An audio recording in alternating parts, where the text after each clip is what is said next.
On air and online. Nationwide 90 FM should be the driving force to execute your live broadcast. Contact our sales team today at 630-1210 or 630-1216. Nationwide 90 FM live broadcasts covering your events and reaching your target audience.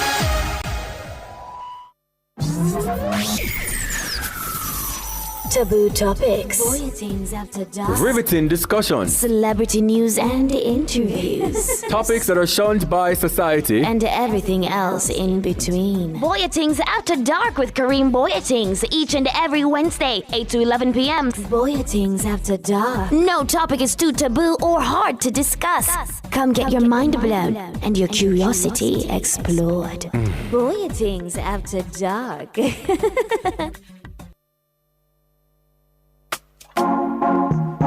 Yeah. Anyway, in the world, my day, my opportunity.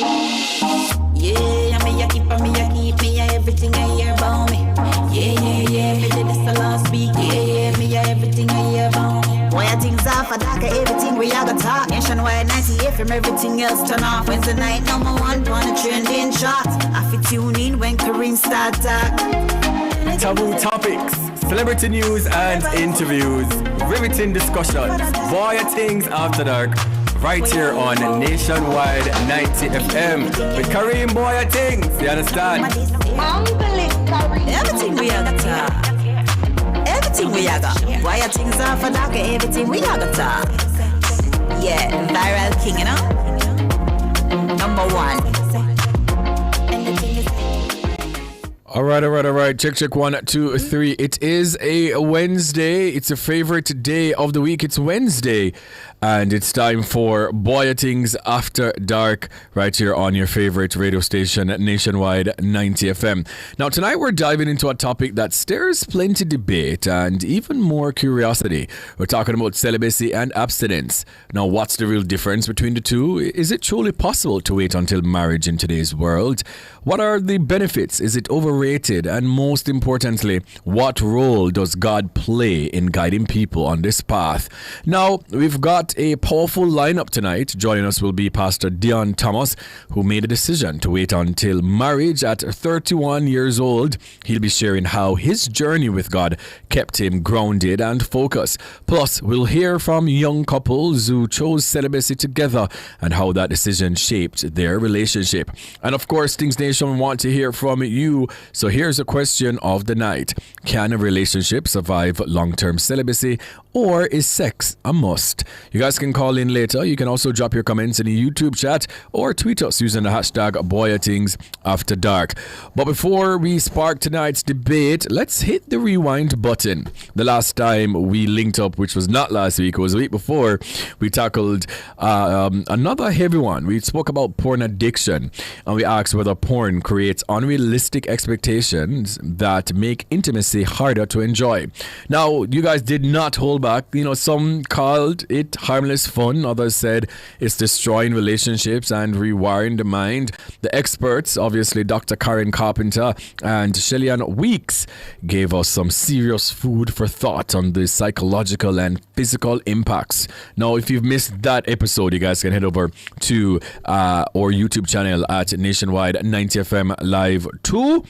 If you've missed that episode or any other episode, they're all there. You understand? But before we do all of that, DJ Jerome is here. Jerome, go on. Good? We're there for the people. One more week of niceness. One more week of niceness. I love to hear it. Now, it's time for our Vibes Up segment. DJ Jerome on the ones and twos. It's so, I don't know, already. Take a look at time and come in, get a look at drink, because we're going to be talking about a lot of things tonight. This is Bwoyatingz After Dark, right here on Nationwide 90 FM. Nationwide 90 FM. 90 FM. Something special. Unforgettable. 50 Cent. Just stay. Simple lane. Damn. She want me. I want to get to her. She know that it's right here for her. I wanna see it break it down. I'm ballin', you want the money right. She a work girl, she break it down, she take it low, she find it, she got the dough, she doing a thing out on the floor. Her money, she make it look at the way she Wait, she won't touch you, make you want the hell you lusting for, going crazy, face now, don't stop, get it, the way you make you want it. Then she double jointed from the way she got that, from the way she did it. She's so much more than you used to. She knows just how to move to seduce you. She gon' do the right thing and touch the right spots and dance till you ready. She always ready when you want it, she want it like a.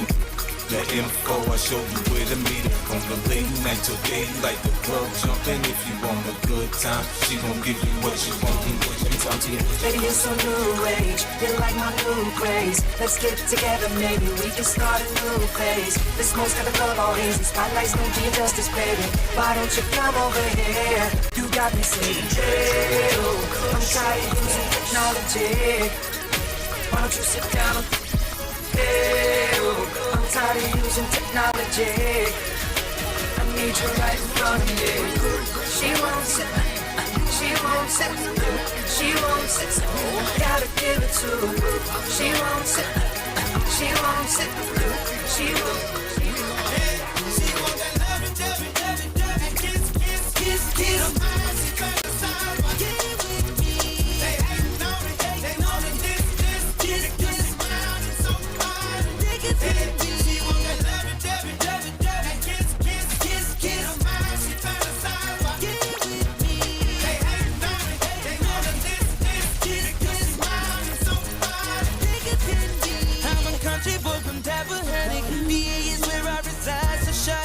And I know I just turned 18 and I get a little managed. And you see this bandana hanging, that means I'm like a bandit, like a bandit.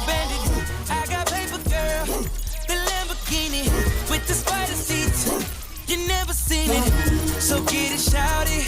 We parking lot pimping in my dome. And I know what you, yeah, I know what this is. Only thing that keeps me up when I'm feeling down. I don't know about you, but I gotta keep minds around. Cause I done look, I done search, and it's hard to find another shorty like mine. Baby, yes, I'm addicted to how we This is going out to all the shorties around the world. Me never knew it could be so wicked. Hoping that you stay with me. Search around the world, but you will never find another shorty like mine. Come on, shorty like mine. You got it, girl, but she ain't nothing like mine. Cute face, nice eyes like mine. Stay hood with it like mine. Mean walks off the top, let me. She gotta step like this to be a soldier girl. She gotta step like that to be a soldier girl.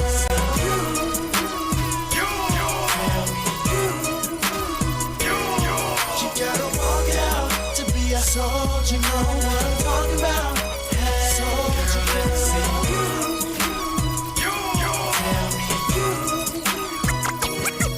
Hey, my girl, she loves me. She hit me all the time. She be texting me. Hey, my girl, she loves me. She hit me all the time.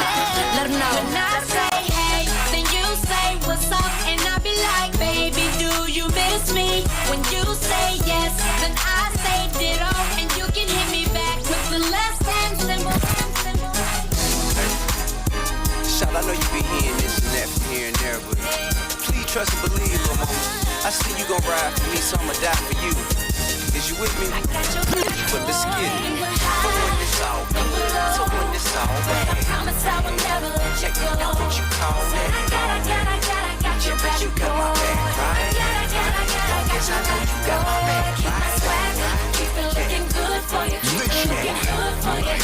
Shawty, if you don't know, I got your back. You got my back, right? I said you can have whatever you like. I said you can have whatever you like. Yeah, sex on deck, Patron on ice. And we can pop bottles all night. Baby, you can have whatever you like. I said you can have whatever you like. Yeah, baby, I can treat you so special, so nice. Gas up the jet for you tonight. And baby, you can go wherever you like. I said you can go wherever you like. Yeah. Anytime you want to, pick up the telephone. You know it ain't nothing to drop a couple stacks on you. You want it, you can get it. I'm looking for one female that I can turn this with. Yeah, I want your body. I'm looking for one female that I can turn it to a small brat. I'll buy you Gucci and Prada. fly you all around the world. Because you're so much hotter than all them other girls. So when we coolin' on the east side, you coolin' with me. All right. DJ Jerome, like, these are my songs, you know, man. Like, yo, these are my songs. But, you know, at this time, we do the roll call to see the persons who are here early. And then we just start from YouTube first at Nationwide 90FM Live to the first person I'm seeing, David Nebar. Big up yourself. David says, share the page, man. Share the page, like up the live on YouTube, please, and thank you. Also, Lady Loud is there. I see Dark Empire. I see Bagwell, Majestic Gabby Fee, Philip Jackson, Davel Myrie. Big up on yourself. Let me just see who's over here on my TikTok real quick. I see Shay. Thank you so much, Lady Loud. Mix Up Barry, Floyd. Bumi the Goddess, I think it is. Wendy's also there. Tish is there. Bagwell is there. Modelesk is there. Yadi876 is there. Melo Meeks is there. Floyd is there. Samina is also there. Melissa White, I think I said your name before, but if I didn't, big up yourself. Tish, big up yourself also, and to everybody. Shay, big up yourself as well. That is Karim Bwoyatingz on TikTok and also on our Twitter. You understand me? Because we cannot do it without you guys. Things Nation, big up on yourself. And I know you go already. Remember to use the hashtag Bwoyatingz after dark. I see I am Brittany. I see it's Tavi who's lying, who says this is my topic. What's a Celibenz? Yo, Celibenz is crazy. Because I got the anyways. Right. So she says as a Celibenz girly. Rocks My Socks, it's been a minute. Rocks My Socks is also there. I see Cardine. I see I am Kyle Lorenzo using the hashtag over there. Samina, big up herself. 2 places at the same time. Love that. Zoya is also there as well. I am Brittany is there. Dark Empire is there. Just big up yourself to each and every person. I appreciate it. You understand? But it's Bwoyatingz After Dark. And if you just join in, tonight we're talking about celibacy and abstinence. And our question of the night is, can a relationship survive long-term celibacy, or is sex a must? I also see Majestic Gabby Fee over there. 876 Tara Queen over there on YouTube as well. Big up yourself. Shivani Blair. Just joining my TikTok. Big up you too, sir. You understand? We're going to go back to the Vibes Up segment. DJ Jerome on the ones and twos, ladies and gentlemen. Here we go. I'm looking for one female that I can turn into a spoiled brat. I want to spoil you 7 days a week, Sam. I'll buy you Gucci and Prada and fly you all around the world. Because you're so much hotter than all them other girls. So when we coolin' on the east side, you coolin' with me. But when you pull up in that new ride, this is all they gon' say. Hey, damn right she got it good. Damn right she got it good. Hell yeah she got it made. Hell yeah she got it made. Damn right she got it good. Damn right she got it good. Hell yeah she got it made. Baby, you know that I miss you. I wanna get with you tonight, but I cannot, baby girl, and that's the issue. Girl, you know I miss you. I just wanna kiss you, but I can't right now, so baby, kiss me through the phone. Kiss me through the phone. You never see you later on. Kiss me through the phone. See, don't like it. She got that good. She Michael Jackson bad. I'm attracted to her for her attractive. And now we murderers because we kill time. I knock her lights out and she still shine. I hate to see her go, but I love to watch her leave. But I keep her running back and forth. Soccer team, cold as a winter's day, hot as a summer's eve. Young money thieves, steal your love and leave. I like the way you walking if you walking my way. I'm that Red Bull, now let's fly away. Let's buy a place with all kind of space. I let you be the judge, and I'm the case. I'm gutter, I put her, I see me with her. No Stevie Wonder, she don't even wonder, cause she knows she bad. And I got a grocery bag. Ooh, baby, I be stuck to you like glue. Baby, wanna spend it all on you. Baby, my room is the spot. Call me Mr. Flintstone. I can make your bed rock. I can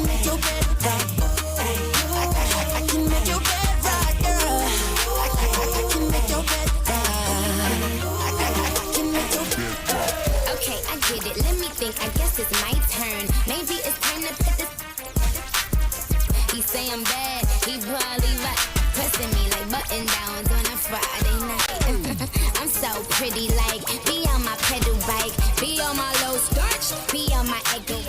He say, Nikki, don't stop, you the bestest. And I just be off the top as bestest.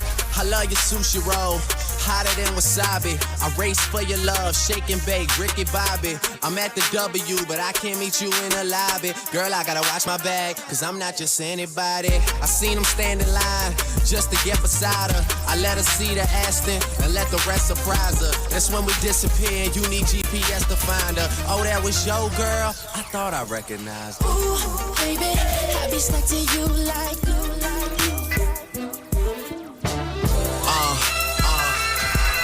money. Yeah. I know way too many people here right now that I didn't know last year. Y'all, I swear it feels like the last few nights. We've been never. I just can't remember it all. What am I doing? What am I doing? Oh yeah, that's right, I'm doing me. I'm doing me. I'm living life right now, man. And this what I'ma do till it's over. Till it's over. But it's far from over. Alright, bottles on me. Long as someone drink it. Never drop the ball. Y'all thinking, making sure the young money ship is never sinking. About to set it all, Jada Pinkett. I shouldn't have drove. Tell me how I'm getting home. You too fine to be laying down in bed alone. I can teach you how to speak my language, Rosetta Stone. I swear this life is like the sweetest thing I've ever known. About to go Thriller, Mike Jackson on these. All I need is red jacket with some zippers. Super good Smitho, a package of the swishers. I did it overnight, it couldn't happen any quicker. Y'all know them, get me either. But point the biggest skeptic out, I make him a believer. It wouldn't be the first time I done it, throwing hundreds when I should be throwing ones. I know way too many people here right now that I didn't know last. It may not mean nothing to y'all, but understand nothing was done for me. So I don't plan on stopping at all. I won't forever mind, ever mind, ever mind. I'm shutting down in the mall and telling that girl she the one for me. And I ain't even planning to call. I won't forever mind, ever mind, ever mind. Last name ever, first name greatest. Like a sprained ankle, boy, ain't nothing to play with. Started off local, but thanks to all the haters, I know G4 pilots on a first name basis. In your city, faded off the ground. Nino, she insists she got more class. We know, swimming in the money, come and find me. Nemo, if I was at the club, you know I balled. Chemo, dropped a mixtape, sounded like an album. Who'd have thought a countrywide tour be the outcome? Labels want my name beside an X like Malcolm. Everybody got a deal, I did it without one. Yeah, I'm about my business. Killing all these rappers, you would swear I had a hit list. Everyone who doubted me is asking for forgiveness. If you ain't been a part of it, at least you got to witness. It may not mean nothing to y'all. Understand nothing was different for me. So I don't plan on stopping at all. Look, I be riding through my old hood, but I'm in my new whip. Same old attitude, but I'm on that new. They say they gon' ride me, see me never do now, cause they know that's the reason gon' end up on. Audemars on my wrist, bust down. We popping bottles like I scored a winning touchdown. Remember me dead broke, look at me up now. I run my city from South Philly back to Uptown. Thank God, all these bottles I pop, all this paper I've been getting, all these models I done sold 100,000 for my album got dropped, and I'm only 23. Look at me, I'm a boss like my Rose. Shorty asked me for a check, I told that like no way, cause I made it from the bottom, it was never no way. And I never had a job, you know I had to sell, yeah. I'm a boss, I call a shot, I'm with the call a cop. We in the building, y'all are not. You showing the paper, you gon' ball or not. I'm a boss. I'm a boss. I play the shots. I call the cops. We in this, it's going down. Yeah, I'm the king that with my boss. I'm a boss. I'm a boss. I'm a boss. boss. I'm a boss. I'm a boss. I'm a boss. I play the shots. I call the calls. Yeah. Hey. Got so many shades they thought I had a lazy eye. Shorty roll me smooth as my Mercedes ride. No love, cry when only babies die. And when I go, that casket better cost 100,000. I pray to God I look my killer in his eyes. Soul light his shirt, just take him for that pride. OG is one who's standing on his own feet. Talk to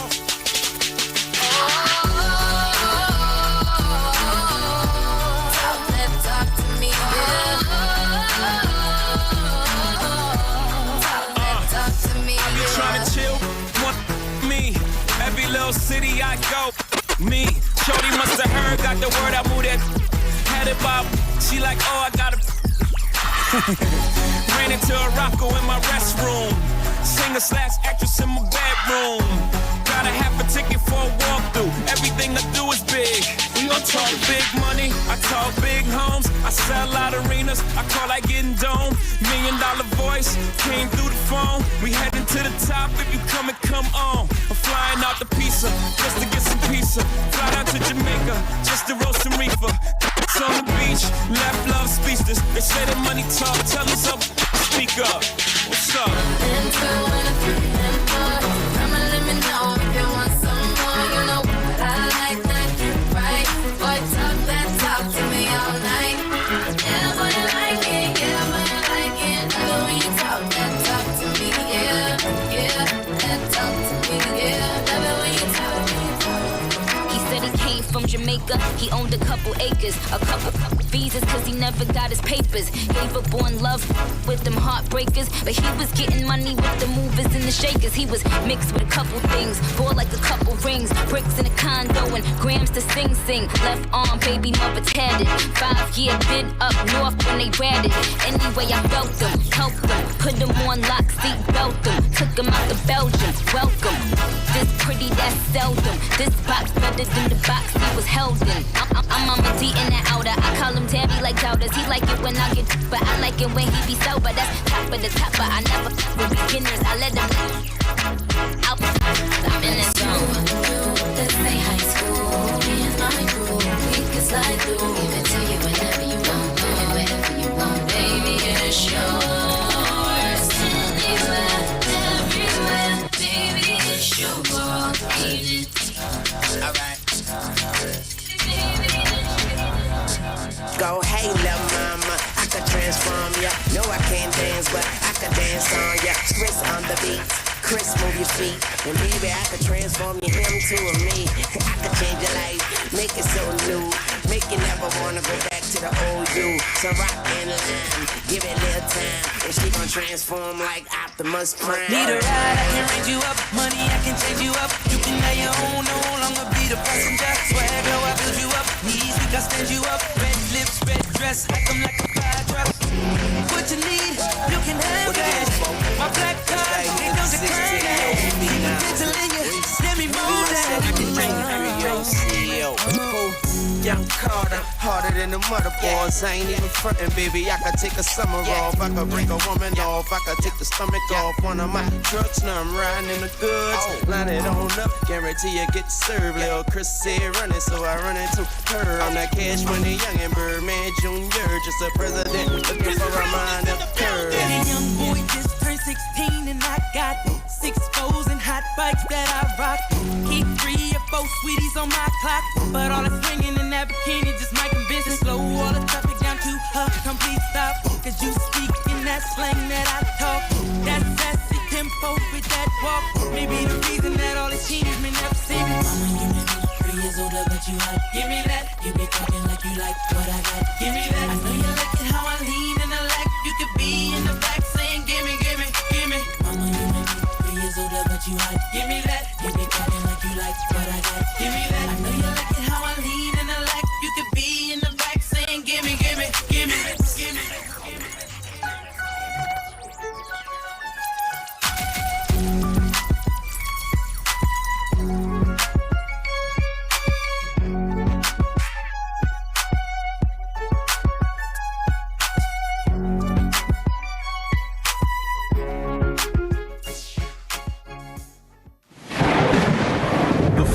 Hurricane Tip is brought to you by Domus Windows and Doors. Have a ground assessment done for the property. When this is done, the soil type that your property is built on is determined, and you would then know how susceptible your home would be to ground movements and if landslides are a possibility. The preceding Hurricane Tip was brought to you by Domus Windows and Doors. Telephone 876-619-1223. The following Hurricane Tip is brought to you by the National Land Agency. Stay informed.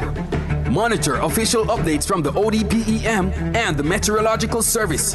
Follow evacuation orders if issued, and keep a list of emergency numbers, including parish disaster coordinators and utility companies. The preceding Hurricane Tip was brought to you by the National Land Agency. Telephone 876-754-5263. Tune in to Outside with Pepita on Saturday, October 4 from 3 to 6 p.m. as we broadcast live from the Aviation Expo 2025 at the School of Aviation. Get ready for the ultimate aviation experience. Come see thrilling aircraft displays, cutting-edge technology, and meet industry experts shaping the future of flight. From aviation professionals to curious explorers, there's something for everyone. Don't miss this high-flying event. Mark your calendars for October 4 at Tinson Pen Aerodrome, where Jamaica's skies come alive. Tune in to Outside with Pepita, Saturday, October 4 from 3 to 6 p.m. It's the Aviation Expo 2025 at the School of Aviation. Catch us live on our YouTube channel at Nationwide 90 FM Live 2, or stay tuned to Nationwide 90 FM, the new revolution in media. This broadcast is brought to you by the School of Aviation.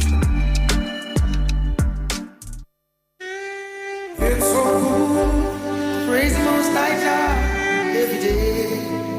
With your whole heart desire, lift the mind, holy, holy, holy, holy, holy, holy, yeah. Holy Mount Zion, good job, let's sing.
Shows I'm a clean shot, niggas I'm specializing out of morning pain, yeah.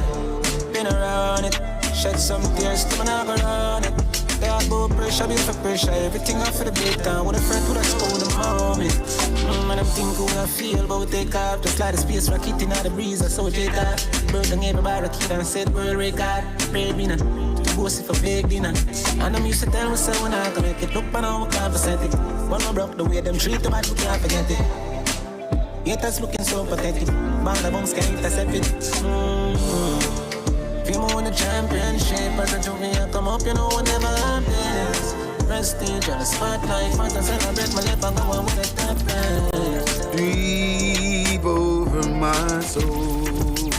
Blessed love, this is Lucian at the message of the member Bwoyatingz After Dark with Kareem Bwoyatingz, Wednesdays 8 p.m. to 10 p.m. When I need motivation. What up, it's your boy Omi representing for Kareem Bwoyatingz. Big up yourself, my youth. Omi, I'm out. This is Marcia Griffiths, and I'm representing for Kareem Bwoyatingz for Bwoyatingz After Dark on Nationwide 90 FM. Talking about a sensation that runs the nation and every great state. Bwoyatingz, the fastest man alive. Alright, check the hype. Who said that? Lisa Hyper. I'm here to represent for Bwoyatingz After Dark. What time is it? It's After Dark with Kareem Bwoyatingz. Nationwide 90 FM. Yes. After trees, Bwoyatingz After Dark is the place to be. Yeah, you don't know, so this is the voice of Jazz that is representing for Bwoyatingz After Dark. Hey, what's up? It's your girl Janique, and you're locked into Bwoyatingz After Dark with Kareem Bwoyatingz. No one, nobody man. Yeah, man, this is Savannah from Sab telling you to tune into Bwoyatingz After Dark. No one, nobody man. Who that? It's your girl Tananya, and you are listening to Bwoyatingz After Dark. Big up yourself, Kareem. Well, I don't know, it's your girl TC. I'm here for Bwoyatingz After Dark. I'm the lady. Yeah, man, well, this is Graham Smart, and you don't know, bigging up Kareem Bwoyatingz After Dark. Play some sweet music for the people, them, and talk the things them seeing. Rockers. Oh, Lord. This is me, the man, I'm in a laugh. Come here to represent for Bwoyatingz After Dark. Oh, Lord, whoa. Nationwide, 90 FM. Like I said. Yo, you don't know this boy QQ representing for Bwoyatingz After Dark. Keep it back, QQ said that. Yeah. Bwoyatingz After Dark. Terrible, that's good. Only man what I can say that's I'm a for the Subton King. I'm Alicia, the better half, and we are the Powells. And you're listening to Bwoyatingz After Dark. Wednesdays at 8 p.m. on Nationwide 90 FM. All right. Welcome back to Bwoyatingz After Dark. I'm Kareem Bwoyatingz. If I'm for play the dub them, Jerome, we'd have played till 11 o'clock, but I ask you.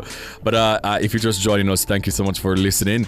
If you're listening on the 90 FM band, I do appreciate you all. If you're listening on the Revo app, a brand new app, big up on yourself. If you're listening on the website as well, thank you so much. If you're within the 14 parishes of Jamaica, if you're at work, if you're up on the road, just be safe. But thank you for tuning in. Thank you for listening. I do appreciate you. If you're there, big foreign or a little foreign, you know the strips already. Love and light always. To my YouTubers, I know it go already, we appreciate you all here on Nationwide. I see Andrea Henry, she joined late, but big up herself. I see Errol Townsend, big up herself. Claudine Ricketts also joined in. Sharon Bryan, Melio Quens, I think it is, yes. Taurus Queen, Dwight Bonner, big up herself.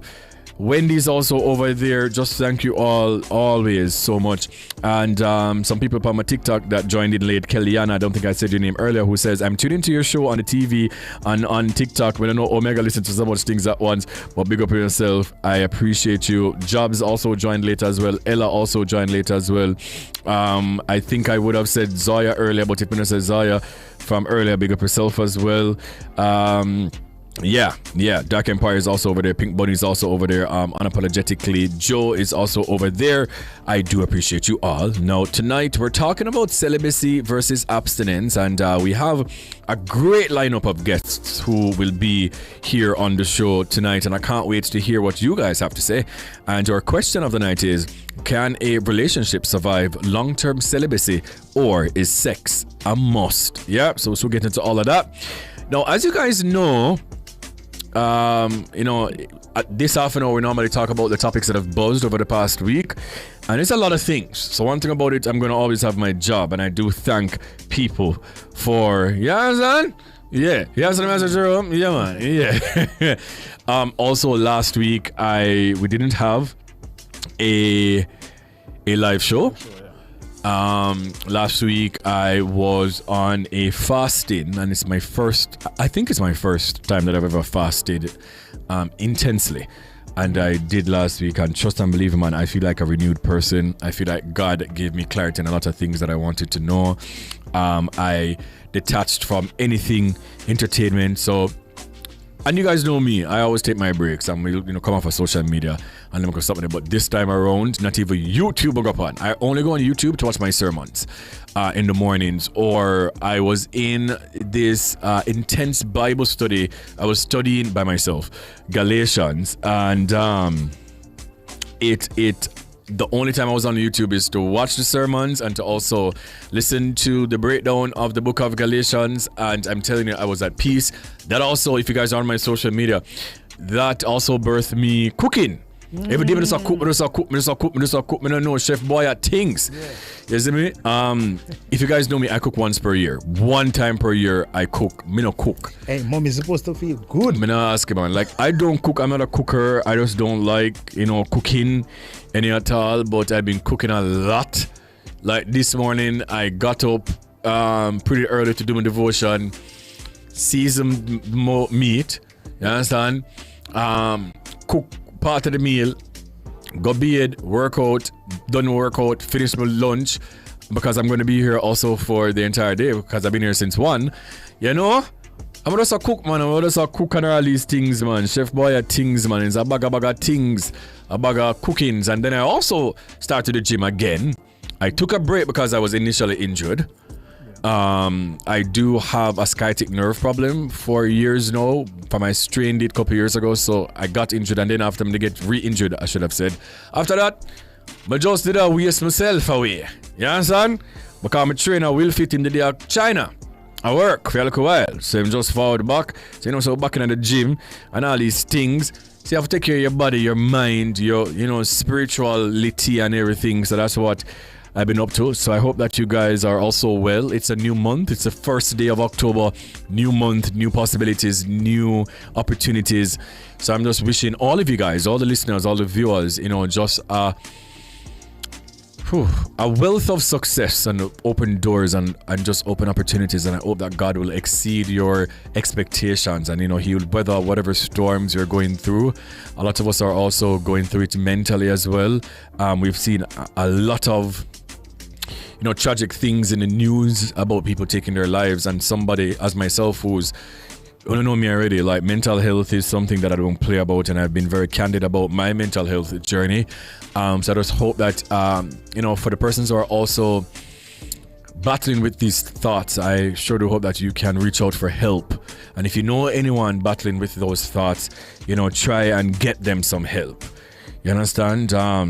But yeah, I just hope that this month, for each and every person listening to my voice or watching me right now, I just hope that this month and beyond, for the rest of the year, is only good news. No more no's, only yeses, only confirmations, just open doors. You understand?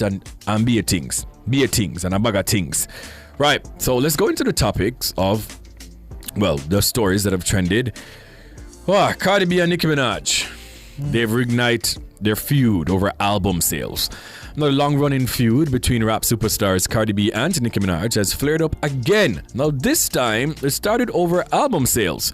Tensions sparked after Cardi's new album, Am I the Drama, debuted at number 1 on Billboard 200. Nicki threw shade on social media, posting $4.99 in reference to Cardi's heavily discounted album price, while also dropping cryptic digs like never provoke a writer while they're writing. Now Cardi fired back, urging Nicki to compare herself to her peers like Rihanna, Taylor Swift, and Drake instead of taking aim at her. She also addressed personal jabs, accusing Nicki of crossing the line by bringing up her pregnancy and family.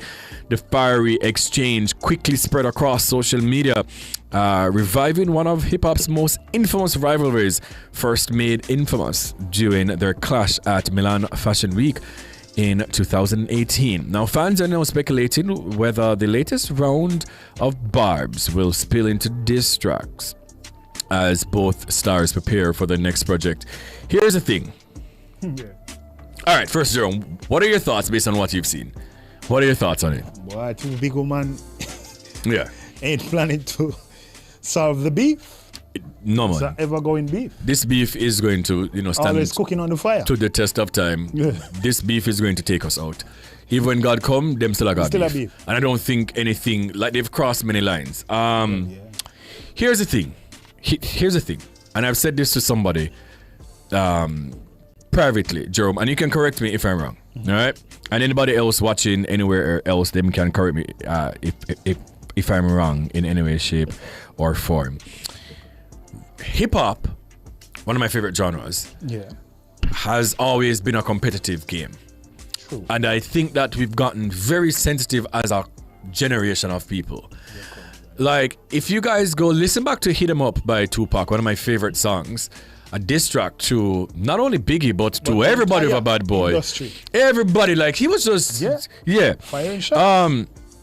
And I think that if social media was around then, I feel like those iconic moments, like there are a lot of diss tracks that I still listen to this day, like Nas with Ether, the Nas and the Jay-Z thing, and they've also crossed lines and them talk about a lot of things, right? I think that this is again a competitive genre, just like dancehall. It's not R&B. It's not gospel. Chris Brown, Quavo. Right. Like, it's always going to happen. And I love to see it because what it does is it pushes them to be creative. Like, go to the studio. Go and go drop some tracks, right? So I love that for what it has been. Now, here's the thing. As a Saji, myself, who Nicki Minaj is. Oh, okay.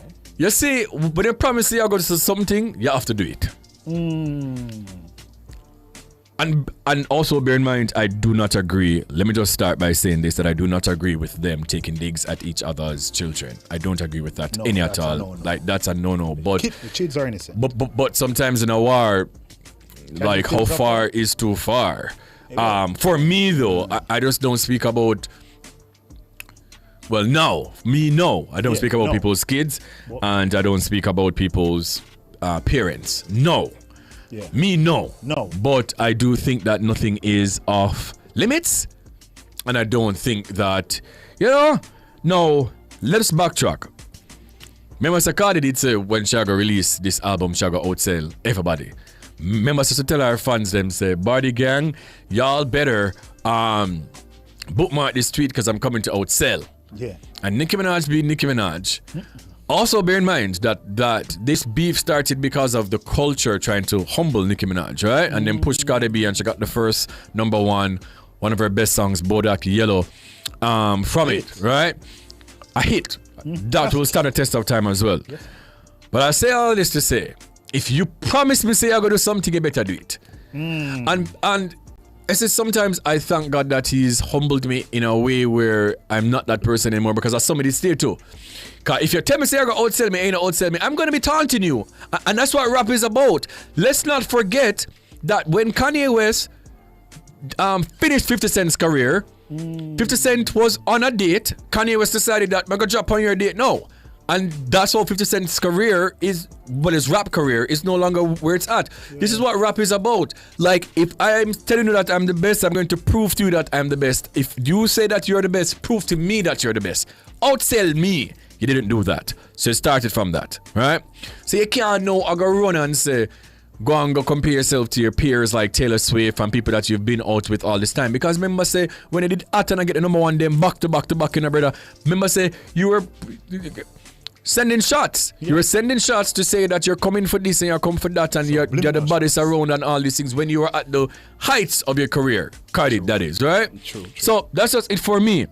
You can't promise me something and know that you're not where you think you were going to be. You can't know I go back away and I shy away from it. You understand me when I said, Jerome? Yeah. Because you were promising me these things before. When you get the #1 them, #1 after #1, and you get the Grammys, you get the things them, you were saying that you're the best. And now you're gonna tell me say I must compare myself to my peers. I don't believe in that, bro. Like, keep the same energy you had 7 years ago. If you want to beat me whilst you're at your best. Prove to me that you are him or her who you say you are, and don't call out no. For me, the kids thing last night on Twitter, it is distasteful. It is a lot, bro. both of them crossed lines that I never wanted them to cross any at all. But weirdly enough, and I think I said this today to Natalie, Nicki Minaj has always said she would never speak about Cardi's kids. Because the fight that happened was, Cardi said that, Nicki liked a post talking about Cardi's daughter at the time. And Nicki Minaj said, I would never speak about anybody's kids. This is something that she's publicly would say that I would never talk about anybody's children. This is before she even had a child. This is something that she's always stood on. So I don't really know what happened this time around, why that got thrown out of the window. Yeah. You understand what I say? But they've both crossed lines. I don't think Nicki Minaj is having a mental breakdown that everybody is saying she's having. Because Nicki Minaj is doing exactly what she's always been. Like, she's always been this person. That's just me. When enough agree with me, no. That's just me. Right. So Keontae is saying yes because Cardi mentioned her child first. She actually did. Mention that if you don't stop talking about my pregnancy, I'm going to speak about your son, and she alluded to the fact that Nicki Minaj's son is non-verbal, meaning he's not speaking. So that's when all bets were off, and she just started call Cardi's daughter them ugly and all these type of things. But for me, once you go low, bro, you can't tell me when to quit. Yeah. Because you've alluded to mentioning my child. Yeah. Why would you involve my child? But the two of them, for me, them draw the line. But to be honest with you, as a Saji, myself, I got alone can't tell Nicki Minaj to stop. She's not going to stop. She's not going to stop because now she start up with Jay-Z, start up with Beyonce, start up with everybody in the industry. But yeah, man, like she not going to ever rest. And I just feel like that's just that. And I hope though, because last night she made some tweets too and she said, yo, I'm in New York, pull up. That is not just two women fighting, obviously, her asking her to pull up. Her saying to her pull up, that is going to get very physical. I'm going to think, I don't want it to get that physical. You understand my message, Jerome? Like, beefs is good, but as long as it doesn't thread the line, and, gun start drawing them something there, I just don't like that part of it. You understand? Disrespecting parents. Yeah, man. And you start talking about people's dead parents and them something there and yeah, like if me and you beef, talk about me talk about you, we'll call it a day. I just don't like the kids thing any at all. Zoya says I need songs. Yeah, man, I absolutely do need songs. But Nicki Minaj says that she's dropping another album in March. Yeah, so actually, I believe it's March 27, 2026. Yeah. Yeah. It's on her Instagram. Yeah. Well, she's gonna drop, and I'm sure that she's gonna address some of these things in it as well. Now, Rihanna introduces third child, Rocky Irish Mayors, to the world. Rihanna has introduced her long-awaited daughter with A$AP Rocky, sharing the first photos of Rocky Irish Mayors, born September 13, 2025. The announcement came Wednesday, September 24, through an Instagram post captioned simply, Rocky Irish Mayors, September 13, 2025. Already parents to two sons, Rizza and Riot, the couple had often expressed their wish for a daughter, making Rocky's arrival extra special. One tender image shows Rocky swaddled in a pink blanket with a bow and a lace-trimmed socks, while another features symbolic silk ribbon baby boxing gloves, which fans interpreted as a nod to strength and resilience. The reveal, just 11 days after her birth, quickly drew millions of likes and messages of love as Rihanna and Rocky celebrated the newest addition to their family of 5. Funny thing is, I never saw this photo because at the time I wasn't on social media, so I know. You just signed? No. I feel like semi I forgot look feet. No, have you seen it? Yes, I did. Yeah. What a nice good thing, man. Very nice. What person can't stop have kids now? No, yeah, one of them too. No, because I think she was going because she really wanted the girl, Oh, so she's going to stop. I think she was going because she wanted a girl. So I feel like now that she's gotten a girl, she might just slow down. I don't think so. You don't think so? I think now, like probably level it off, like 2 girl, 2 boy. I think they'll probably try that. Yo, Rocking a let off him Anna for Rihanna, no brother. Aren't all of these kids like under 3? Yo, him not. He ain't a young baby, them, he ain't playing. But I mean, that's good though, because if they have them now, they have the career, can think about the later on. Yeah. You see me? The kids them grow with it and think. Right to God. Zoya says, shut the other one. Riri, we need some music. Come on. I don't think we're going to ever get that music. You don't think so? Just like how she released a song in what time? But it wasn't. I don't know if she loves the music industry anymore. You don't think so? No, I don't really think she likes it, to be honest with you. Yeah, may I get that from her? For real? Yeah. Like, it's sort of like me and the podcast thing. After a while, me kind of fall out of love. Yeah. But I've gotten back my love for it. Yes. So now watch out and all these things. Bagwell says, love that for them. You see, 3 of them under 5, right? Yeah, crazy. Blissful Enigma says they just need to hug it out and go them separate ways. The back and forth is very distasteful for 2 supposed icons. She's talking about the Nicki Minaj and the Cardi B thing. I don't think that's going to happen no time soon. It's not like a jerk and meat meal situation? No. Claudina said, yeah man, Riri can don't know. Natalie Nita is saying, yeah, it's too personal now. I guess she's speaking about the Cardi and Nicki Minaj thing. And in industry you have competition. So I love it except the violent part. The children part. And this is some sad news, and I'm sure that a lot of you guys would have seen this or heard about this. Shock and sadness over former beauty queen's suspected suicide. Sadness has spread online after the death of 26-year-old Tyra Spalding, a finalist in the 2023 Miss Universe Jamaica competition. She was found at home on Tuesday evening, with police treating the case as a suspected suicide.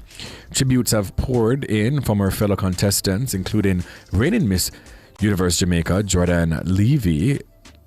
Lauren Levy, who said her heart was heavy and urged people to remember that reaching out for help is a sign of strength. Spalding competed among 30 finalists in the 2023 pageant and is remembered with love and sorrow by her Miss Universe Jamaica family. Ooh. Yeah, as I was saying earlier, mental health, guys, firstly, condolences to her loved ones, condolences to the fraternity, condolences to her friends. Yeah man, it shake up the place. You see, sometimes we don't understand what other people are going through, and that's why it's just check in on your friends, check in on people. Like, you don't take nothing if you realize that somebody isn't active or them not seem like themselves. Yeah man, it don't take nothing for you to just send a message. And if you've realized that a friend of yours or a family member, anybody that you know, hi Kendra, is just not at their best right now, again, seek help for them or try to be there for them. Sometimes a lot of us, we present to be very strong people. You understand me? Sometimes a lot of us, we are battle whole heap or something. Like, it's a lot. And sometimes the devil in our mind, I tell us, say, yo, you're not good enough and you're this, and it will never turn around. But trust me, man, our generation, we are got to it, So, yeah. And to anyone out there that, if you're listening or watching and you're, having suicidal thoughts, may I beg you, reach out for help, please. Talk to somebody, talk to a counselor, just reach out for help. Trust me, I'm imploring you guys to. But yeah, rest in peace to her and condolences to her loved ones. We're going to throw things back, but it's time for the break.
there, here's some good news for these trying times. Quote, by God's word, I can see where I'm going. They throw a beam of light on my dark path. Unquote. Psalm 119, verse 105. Listen for God's word weekdays at 5:45 a.m. and 12:55 p.m. through Oasis. Stop by for a refreshing drink and share a God perspective for the day. Oasis. Weekdays 5:45 a.m. and 12:55 p.m. right here on Nationwide, a revolution in media. The rebroadcast of the Oasis can be heard weekdays at 5:45 a.m. Public opinion. Stop this foolish about this GLP and PMP business. We are a Jamaican. Different people. It's not a matter of a GLP or a PMP. I think it's more like where it is that you think you're comfortable, what support you can afford to make the country better. Different views. Most entertainers, they're not amenable to management, so the only thing that can ultimately structure them is the court and the prison. Public opinion. The voice of the people at 6:25 p.m. weekdays during Nationwide at 5. Tune into Nationwide at 6:25 p.m. for Public Opinion, where the people's views matter. Public Opinion is brought to you by Cleasing Industrial Supplies Limited, Industrial Automation and Control Solutions. Looking to rent a fully operational production studio? Then Nationwide 90 FM has got you covered. We have flexible options to meet your recording needs any day of the week. Monday to Fridays, 9 a.m. to 8 p.m. Saturdays and Sundays available upon request. Bookings must be made in advance. Call us today at 630-1210. Let us help you reach your production desires.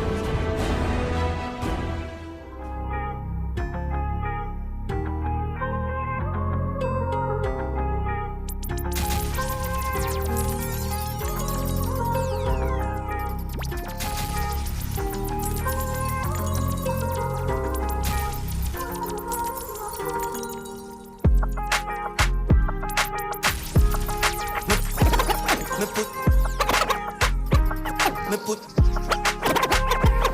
put you in the latest, in my prime. The greatest, girl, I know for why. Love it, cause you're no basic, so you want to shine. Me in the studio, but you there for my mind. Straight to the top, you know me love you, no design. You see me when me every time.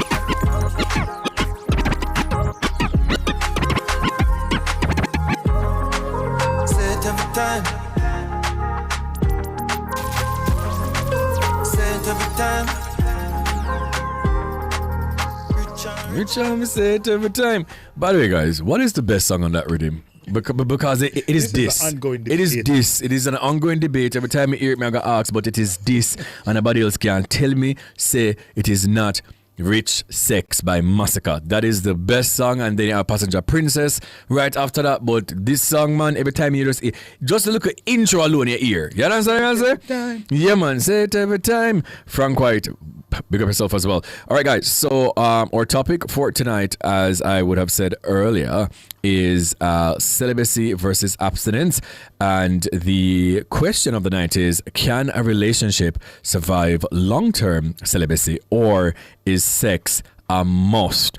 Now, for the persons who are listening and or watching, and you might be wondering what is the difference, have no fear. Kareem Bwoyatingz is here, and I'm going to clear up the mix-up that happens all the time. Now, people love to throw around the word celibacy when what they really mean is abstinence, yeah? But they're not the same thing. According to the Oxford English Dictionary, celibacy is when you take a vow to stay unmarried and avoid sex altogether, most times for life. Now think about priests and monks or nuns who they've given up intimacy to dedicate themselves fully to God. It's deeper than I'm not doing it right now. It's a lifestyle, a calling, sometimes even a sacrifice for something higher. Now, abstinence, that is completely different. The American Psychological Association explains it as choosing to hold off from sex, usually for a reason. Maybe until marriage, maybe for spiritual discipline, maybe just because you're not ready. It's temporary. You can decide to abstain for a season and then change your mind later. And that's where the confusion comes in. People say I am celibate when really they're just being abstinent. Right? Now, celibacy is a vow. Abstinence is a choice. Okay? Celibacy, a vow. Abstinence, a choice. Yes? So one feels permanent and tied to God, and the other feels situational. And when you throw Jamaican culture in the mix somewhere around there, where sex is almost treated like a birthright, you see why the lines blur and the conversations get heated. So let's make that marinate us a little bit. Please and thank you. So when you're answering the question of the night, you get that clarity. So we're still going to all that. We're going to throw things back to DJ Jerome on the ones and twos. It says Bwoyatingz After Dark right here on Nationwide 90 FM.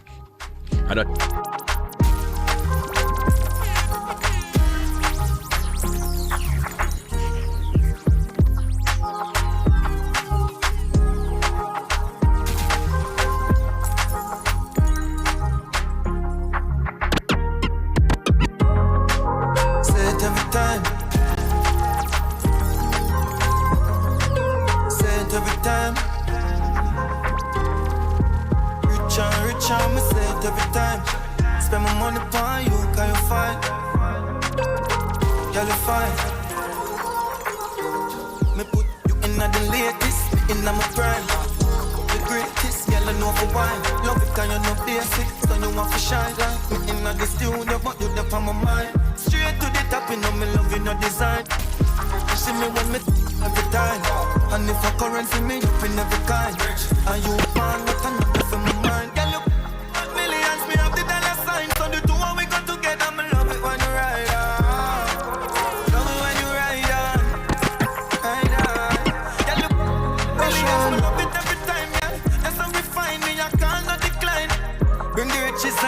you know the time. Till that do us part, I want my side. Richer, me set every time. Russian, tell her get it out our mind, get it out our thoughts. This is me, don't talk. You coulda give your life to Jesus or work with spirit. It's either my way or the highway. Girl, me just make things real clear. No come here so with your feelings. Who tell us me want love? Baby, me just want a one and done. Your choice if you want, give me some.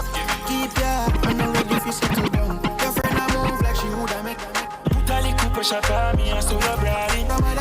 All right. Now, with that definition that was given to you before, the first guest of the night is Amanda Wilson Mighty, who is a woman of God. She's dedicated her life to the service of others. She holds a bachelor's degree in chemical engineering and has been a youth mentor for teens and young adults for over a decade. She has a master's in counseling psychology and has done work with organizations such as CGST Counseling Center. She serves on the executive team of Passion and Purity Jamaica and has been serving with the movement for well over 12 years. She's a wife to Mr. Delano Mighty and has one daughter, Joanna. Her passion is to live a life that pleases the Father. Hi, Amanda. Good night. Are you hearing me? I'm hearing you. Good night. How are you doing? I am great. Welcome to the show. How are you? I'm doing good. Thanks for having me. And how are you doing today? I am gratefully tired, and I'm just happy that I have you, for this topic, somebody who is more versed on the topic that I am. Okay. Now, let's just jump right into it. From your perspective as a woman of faith, what does celibacy mean to you personally, and how does it differ from abstinence? Well, personally, celibacy, as you would have stated before, is more of a vow to God, a commitment you make to Him that you're going to stay pure.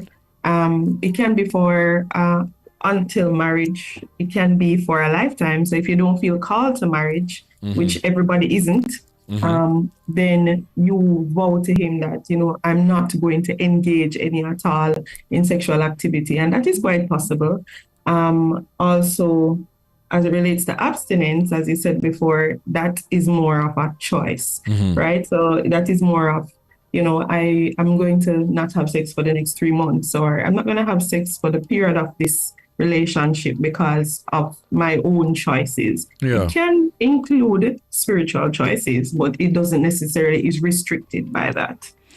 Okay, so many young people, right? Young people, today would say that, abstinence feels unrealistic or outdated. How do you approach that tension in your mentoring? Well, I agree that there are many young people who feel that way. However, there are other young people who do know that it is possible. The problem, I think, and I have observed, is that a lot of persons do not believe their abstinence or their celibacy they don't see it as quote unquote realistic and real, like it can really happen because they've not seen anybody do it. They don't have a lot of people in their family, or they may have nobody in their family or their community who they have seen remain abstinent or remain, have a pure quote unquote sex life. What they observe is what they do. And so that for me is one of the changes that we would have to make as adults. If we want to promote cleanliness, we have to be clean. So if we want to promote cleanliness, we have to be clean. Is it so for the persons who are not faith-based, right? For the persons who are listening right now or watching right now who might say, did God say that we can't have sex before marriage? Where can we find this in the Bible? For sure. So 1 Corinthians 6 verse 12 to 20, I'm going to come with it, right? It says, I have the right to do anything you say, but not everything is beneficial. I have the right to do anything, but I will not be mastered by anything. You say food for the stomach and the stomach for food, and God will destroy them both. The body, however, is not meant for sexual immorality, but for God, and God for the body. By his power, God raised Jesus from the dead, and he will also raise this body. So do you not know that your body is a member of Christ himself? Shall I then take the member of Christ, this body, and unite it with a prostitute? Never. Do you not know that he who unites himself with a prostitute is one with her in body? For it is said, the two will become one flesh. But whoever is united with the Lord is one with him in spirit. So flee from sexual immorality. Yeah. So it did there full blatantly. And is there many parts of the Bible as well? Sure. And that is something that I think a lot of us as young Christians, we would have missed, or we're trying not to really pay attention to. But before I continue, Amanda, I'm going to just pause the conversation here for a while. I'm going to just throw things back to DJ Jerome just for a quick second. And then we're going to continue with Amanda Wilson Mighty. And it's all about abstinence versus celibacy.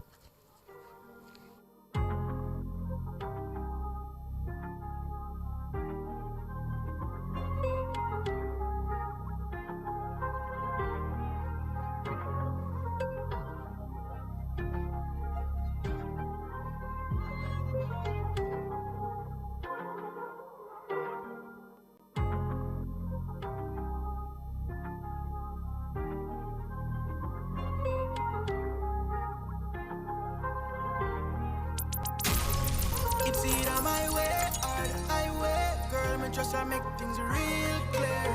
No come here so we don't feel it. Who tell us that me want love? Baby, me just your choice if you want, give me some. Keep ya, I'm not ready to settle down. Your friend I move like she woulda make run. I see, so you never notice. From her daddy, she in a me DM on me. So she want me on the front seat.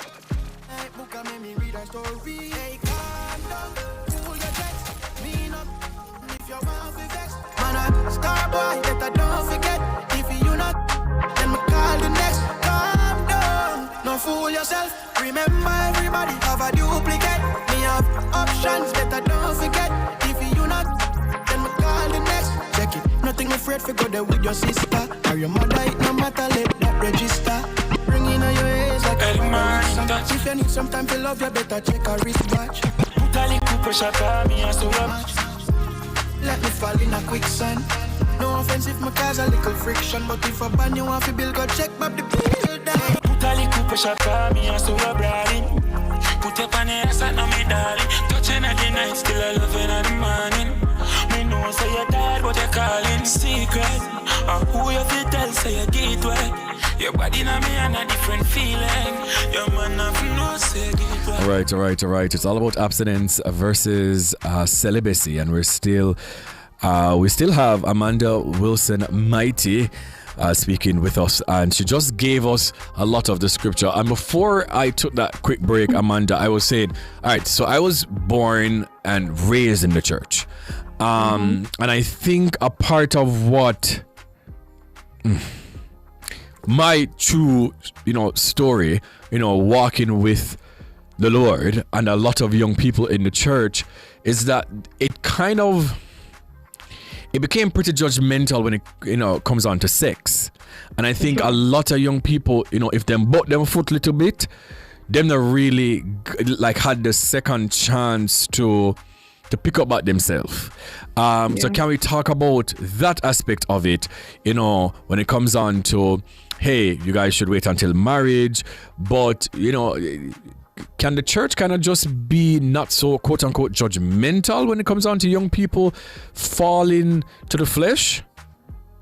Agreed. Yeah, definitely. And that's so true though, that the truth is that all of us are human and we're prone to mistakes. And because of that, as you said, we definitely need to be gracious towards each other. We need to show each other grace. And in doing that, we need to be sure to disciple, not just be like, okay, sit down at the back of the church or don't come to church with a big belly, but literally allow persons to build that relationship with God, even in the midst of their mistake. Disciple them, show them, the way to go, allow them to share their own story, allow them to share what went wrong. They can help another young person along the way who may also be going through that struggle. So I agree with you, definitely. As a church, we need to do better with that. And truly, I grew up, just to share my own story, I grew up with that as well, seeing that in the church. I also grew up understanding in my teenage years, thankfully because of school, big up all the Wilmerians, so because of school and passion and purity, which is a big thing at Wilmers. You understand through the mentorship that sex is beautiful, but there's also there is a context in which God wants us to engage in sex because he wants us to experience it beautifully. But if we engage in sex outside of that context, what it does is that it introduces a pain that God doesn't want us to experience. It introduces disease. It introduces soul tie to persons who we should never be tied to. As the scripture say, you're tied to a prostitute and you don't know because the person dressed up pretty and you know them for 2 weeks. You understand? Yeah. So definitely, I want to bring out that point as well. So even though yes, we are showing grace and we are discipling them so that they don't continue on the path of slip up. Yes. And definitely, I think as a church, I even in this space want to apologize for anybody who would have felt judged, because of that mess up and that mistake that they would have made. Because truly, all of us are, again, prone to mistake. And so we have to just stick close to God. I kind of wanted to also ask you, how can conversations then about celibacy and abstinence be reframed in a more empowering way in the church? For sure. Well, for one, people need to stop being afraid to talk about sex as if it's a taboo word, right? Yes. So firstly, we have to clear it up. sex, vagina, penis, they are all regular words that we learn in school. However, somehow when we come to church, we behave as if those words are not normal words. Right? So for sure, we have to make that become a normal part of how we speak to young people and how we interact. Even as married couples, sometimes we don't want to talk about, how we improve our sex life in a marriage, even in church. And so we have to break down that taboo has to be broken down. And when that happens now, it allows for freer conversation. So if there's a young person who they're really going through a sexual struggle, but they realize that, sexual discussions are okay at church, I can get guidance, then that would create a space where they can get that guidance that they need. The funny thing is, last week, I was reading a lot. Well, in my fasting period, I stumbled upon Song of Songs or Song of Solomon, obviously, and it's pretty sexually charged, right? Very detailed, and the analogies from the lilies and the garden, and him going down on the tree for going to eat the fruits and all these things. Loved it, by the way. So I also think one of the pastors who was explaining what some of the scriptures meant, he was saying he would want the church to include this, to also show, because bear in mind they waited until they were married to divulge in sex. And he was saying, just how both of them, Solomon and his bride, were speaking about each other and how beautiful each other were, and how them enjoy this intimate moment. He's saying, if the church also did that, obviously more young people would maybe perhaps say, what, I want to wait for my husband or my wife, and I would love to just cherish my body, because this moment, if it's described this way in Solomon, about just waiting, I just kind of feel like we've missed the mark, especially here in Jamaica. Unfortunately. Okay, so obviously now social media. When I was going to church, social media wasn't so prevalent. But with the rise of social media and digital exposure, how much harder do you think it is for young people today to commit to abstinence or celibacy compared to past generations? Good question. Probably like if I was like just being, biased or whatever, I'd be like, boy, 1000% harder, But to be honest, probably because, if it's the Instagram I'm interacting with and the TikTok that I'm interacting with and what I'm being fed with. But I would say that it is still difficult, but what I appreciate is that there's more visibility now of persons who are Christians. And so I think that what that does is that it encourages persons to stay true to their faith. Of course, there are persons like Shabelle Stewart and his wife who would have shared their own story about how they stayed celibate. There are persons like myself and my husband who have our story as well online. And so there are available resources and so forth regarding stories of celibacy. But I think that social media and the spread of TikTok and, a lot of people just making a lot of videos, a lot of Christians are making a lot of videos. And there are a lot of non-Christians as well making their own videos about their own love life and their own sex life. And so definitely, I would say I wouldn't say 50-50 in terms of hard, but I do think that you are more encouraged now because of the visibility. I must say that. Like I personally am able to say, come on social media and say I'm a Christian without any judgment, because there are just so many persons who they're making their own Christian videos. They're putting what they believe out there without fear, and so I think that is encouraging. Right. And finally from me, what advice would you give to to a young person or to just young people who feels kind of conflicted right now, torn between cultural pressures around sexuality and their personal or spiritual convictions? Good question. Personally, what I would advise them, and it's what I had to do as a teenager, is to reflect on, what do you love more? Do you love God more, or do you love culture more? What is it that is driving you when you are going about your business, you're going about your life?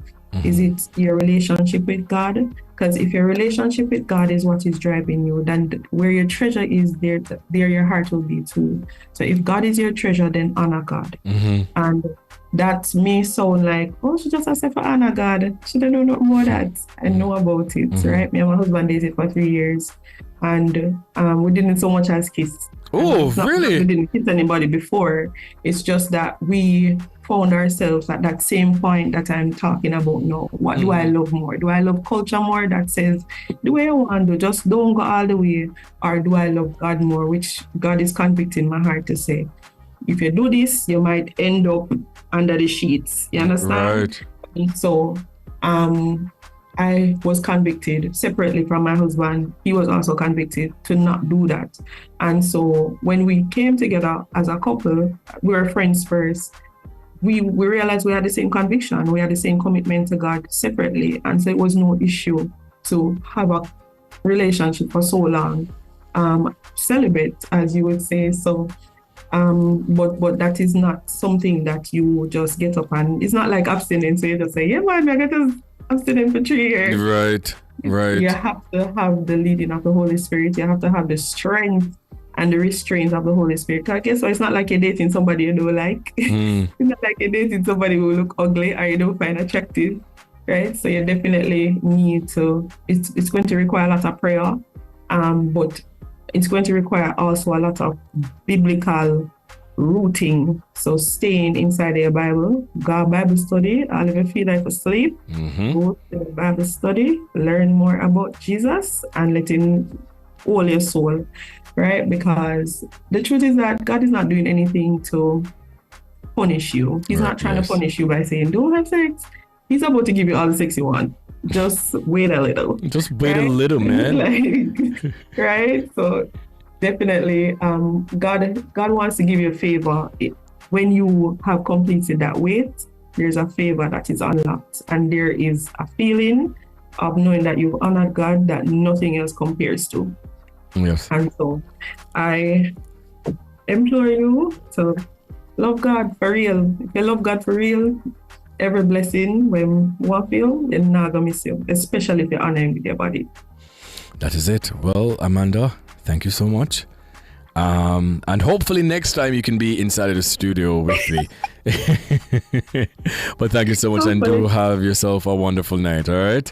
Thank you too. Have a good one. Yeah, man, thank you. No problem, anytime. That was Amanda Wilson Mighty, and the ear to session, her husband dated for 3 years. They not even kiss. You understand? Them not exchange no saliva. Them not exchanging anything. Now, before we had Amanda, I gave you guys a definition. So now sit with me and take it in a stride. I gave you guys the definitions of celibacy and abstinence, and then I also spoke about how somehow we kind of get it mixed up just a little bit. So before we continue to get deeper into the conversation, I want to kind of pause and break down the difference properly, right? So celibacy and abstinence, they might sound alike, but when you look closer, they have very different features. So think of it like two paths that both avoid sex, but for very different reasons and with very different rules. Okay, so here's what really sets them apart, all right? Open a oven, a pen and a pencil, and then a paper ready, and then the things that I'm ready to learn because I'm taking a class tonight. Yeah. Now, features of celibacy: permanent or long term, usually for life, right? Again, think about priests, think about nuns or monks. Faith based is often tied to God, religion, or spiritual devotion. Lifestyle choice: not just no sex, but also no marriage or romantic partnership. It's also seen as a calling. Many view it as a spiritual gift or a special path. Sacrificial element: it's giving up intimacy to serve a higher purpose, right? So those are the features of celibacy. Now, the features of abstinence, it's temporary. Practice for a season or until a certain milestone, i.e. marriage. For flexible reasons, could be spiritual, could be emotional, cultural, health related, or just personal preference. It's also not tied to marriage, so you can still date, fall in love, even plan for marriage while you're abstinent. Yeah. It's choice based. You can stop abstaining whenever you decide to. So you could be abstaining and tomorrow morning you just wake up and just say, I want to be abstinent. Right? And finally, it's often misunderstood. So many people say celibate when they really mean abstinent, right? So I gave you guys the definition and I also gave you guys some features. I hope it's more clear. We can soon open the phone lines, but we're going to take a break. This is Bwoyatingz After Dark right here on Nationwide 90 FM.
Forget ordinary, think Liquimolly. Get a 15% discount on all Liquimolly oils and additives from April 25th to July 30th at all Burt's Auto Parts locations. Buy 4 or more Liquimolly engine oils or 4 transmission oils, you get a free LM40 all-purpose cleaner. But hurry up, the offer runs while stocks last and conditions apply. Forget ordinary, think Liquimolly. And remember, it hurts if you don't check Burt's.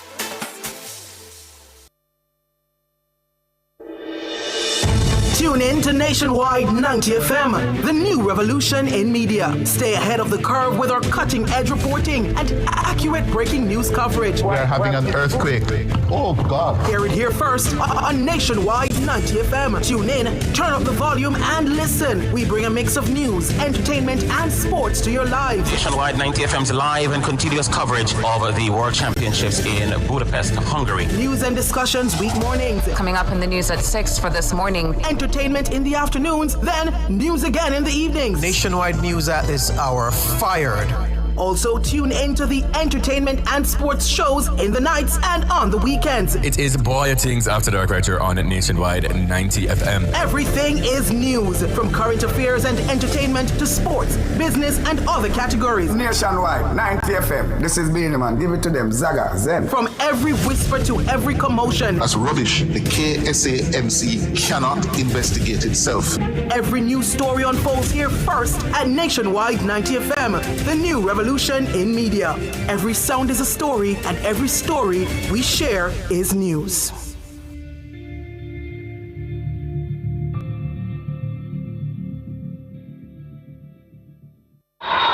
Tune in to Outside with Pepita on Saturday, October 4 from 3 to 6 p.m. as we broadcast live from the Aviation Expo 2025 at the School of Aviation. Get ready for the ultimate aviation experience. Come see thrilling aircraft displays, cutting-edge technology, and meet industry experts shaping the future of flight. From aviation professionals to curious explorers, there's something for everyone. Don't miss this high-flying event. Mark your calendars for October 4 at Tinson Pen Aerodrome, where Jamaica's skies come alive. Tune in to Outside with Pepita, Saturday, October 4 from 3 to 6 p.m. It's the Aviation Expo 2025 at the School of Aviation. Catch us live on our YouTube channel at Nationwide 90 FM Live 2, or stay tuned to Nationwide 90 FM, the new revolution in media. This broadcast is brought to you by the School of Aviation.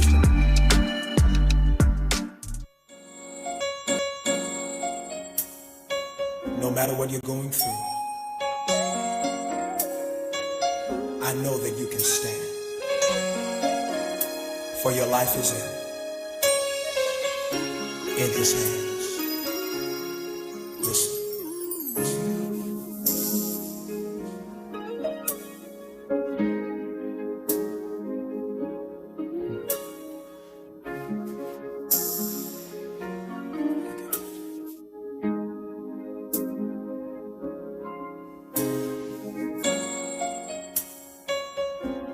Going through, I know that you can stand. For your life is in His hands. Listen. You don't have to worry, and don't you be afraid. Joy comes in the morning, troubles they don't last always. For there's a friend in Jesus who will wipe your tears away. And if your heart is broken, just lift your hands and say, oh, I know that I can make it. I know that I can stand. I know that I can stand. No matter what comes my way. No matter what may come my way. Jesus, my life. My life is in your hands. Let's sing it together. Listen. You don't have to worry, And don't you be afraid. and don't you be afraid. Joy cometh in the morning. Joy comes in the morning. Troubles, they don't last always. Troubles they don't last always. There is power in the name of Jesus. All right, welcome back to Bwoyatingz After Dark. My name is Kareem Bwoyatingz, and tonight is all about celibacy versus abstinence. And if you're just joining us, we'll be opening the phone line soon, because I would definitely love to hear some of your comments. And our question of the night is, can a relationship survive long-term celibacy, or is sex a must? Now, if you're watching on YouTube, you guys are seeing two people inside of the studio. Now, to my extreme right is Tony Ann Watson, who's a devoted Christian whose faith shapes every aspect of her life, from her studies to her service. She's currently a first-year student at the Norman Manley Law School, where she also serves as the executive treasurer of the Children's Outreach Program. Now, before that, she earned her Bachelor of Laws with first-class honors, of course, at UWI Cave Hill, where she distinguished herself as the president of the Faculty of Law. Welcome to the show. How are you doing? Speak up in the microphone for me, please. You're doing well? All right, hold on. Go on again. I'm doing well. How are you? It. I am gratefully tired. Gratefully tired. Yes. And to my extreme right, Pastor Dion Thomas is the founder and senior pastor of the King's Sanctuary in Kingston, Jamaica, where he has served in the ministry for over 27 years. He's married to Joanna, and they are proud parents of two children. Is it Amia? Amia and Cristiano. Love that. A graduate of the University of the West Indies in biochemistry and the University of London in divinity. Pastor Thomas is a prolific author. His 21 Days book series tackles real-life challenges with biblical and practical solutions, covering areas like forgiveness, sexual purity, procrastination, healing, overcoming pornography, and his latest release, 21 Days to Overcoming Guilt, Shame, and Regret. Beyond the pulpit, he's a teacher, musician, and sought-after speaker who has traveled across Jamaica, the wider Caribbean, and the United States, sharing his passion for helping people discover their God-given gifts and live out their divine purpose. Good night, Pastor. Yeah, man. How are you doing? Doing well. I had to make sure so we change the music before you come in here. You understand? Because he's a man of the cloth.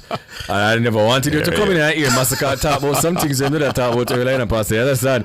But thank you so much for being here. Yeah, man. Both of you, let's just but I know what you guys are going to say. But for a question of the night, and I'll start with you first, Tonian. Can a relationship survive long-term celibacy, or sex is a must?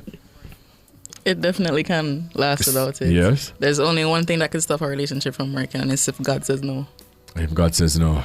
It can do. There's a lot of things that people say about relationships, and I think it's based on their experiences, which I don't blame them for. But of course, it can last. Why not? Yeah. Okay, Pastor. Is it? Well, of course you're going to say yes. I mean, yes, it can last, but how practical is it, especially for young people? Yeah, man. Well, it can. It definitely can last. I'll speak from example on this point. Yes. You know, I'm married for 14 years. I have a wonderful, gorgeous wife. Yes. And, you know, we were not sexually active until we were married. How long were you guys together before you got married? Maybe 5 to 7 years. I think I knew her for 7 years. Yes. And maybe out of that period, maybe about 5 years before we were married. And I don't want to get personal, but I'm going to get personal. Were you both virgins before? Yeah, man. No, man. Yeah? Proud virgins too. And at what age you got married? I got married at 31. So for 31 years? I was 31. My wife was in her 20s. She's 28. And yeah, we just did not have the principle of defiling ourselves before we're married. So you've been a Christian all of your life? I've been a Christian from I was about 4 years old. It's about the first time I made a commitment to the Lord. I'm from a Christian family. My parents did a good job in raising us in a manner to know that Christ is Lord.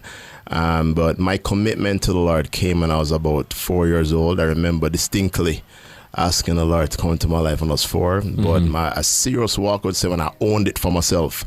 I was in 1997. I was 18 years old. I can't forget that. That was the time I was definitely known as a different deal. Yeah. Yeah, at 18 years old, 1997. So I actually, Pastor, because... And I won't say there are not a lot of pressures on women who, they've decided to abstain or to be celibate or to remain virgins until marriage. Right. Obviously, it is hard. Yeah, but, definitely. But as a man, especially in a Jamaican culture, especially as a Christian man in a Jamaican culture, it's pretty hard because you do get a lot of temptations. That's number one. But then also, just societal norms, and you're bridging them. Maybe I say, boy, no man, come go try a thing or whatever the case is like. Right. How hard was it? No, definitely. Purity is no easy road. Purity is no easy road at all.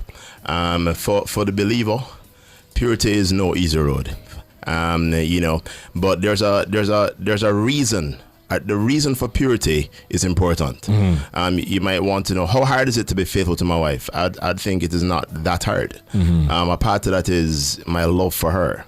I don't want to dishonor her in that way. I don't want to shame her in that way. I have no desire to be a bad example to my daughter. I have a daughter, I have a son. And I think it's important that my daughter especially recognizes that she has a good example of a man who can be faithful to her mommy and not grow up in an example of thinking all men are dogs or whatever. I don't want that example in my daughter's head at all. Yes. I think that's a responsibility that a man has. And when you have that responsibility, it's not something that you just throw down the toilet easily. You want to walk with that responsibility. So before marriage now, there's the motivation of why do you walk in purity? You have the Epicurean way of thought, way of thinking, which is life is about hedonism. Life is about pleasure. As much as you can get, you get. But then there's a different way of. Some people have that thought that their philosophy in life is about hedonism. Life is about pleasure. But then there's another philosophy, another viewpoint, I should say, where one of these days we'll have to give an account to the Lord about our lives. We recognize that one of these days we have to stand before a holy God and give an account of our lives. Everything we have to give an account for? In Mark it says you'll give an account for every idle word spoken. Sure about the time, boy, Pastor, tell the truth. Gotta forget that be a long time,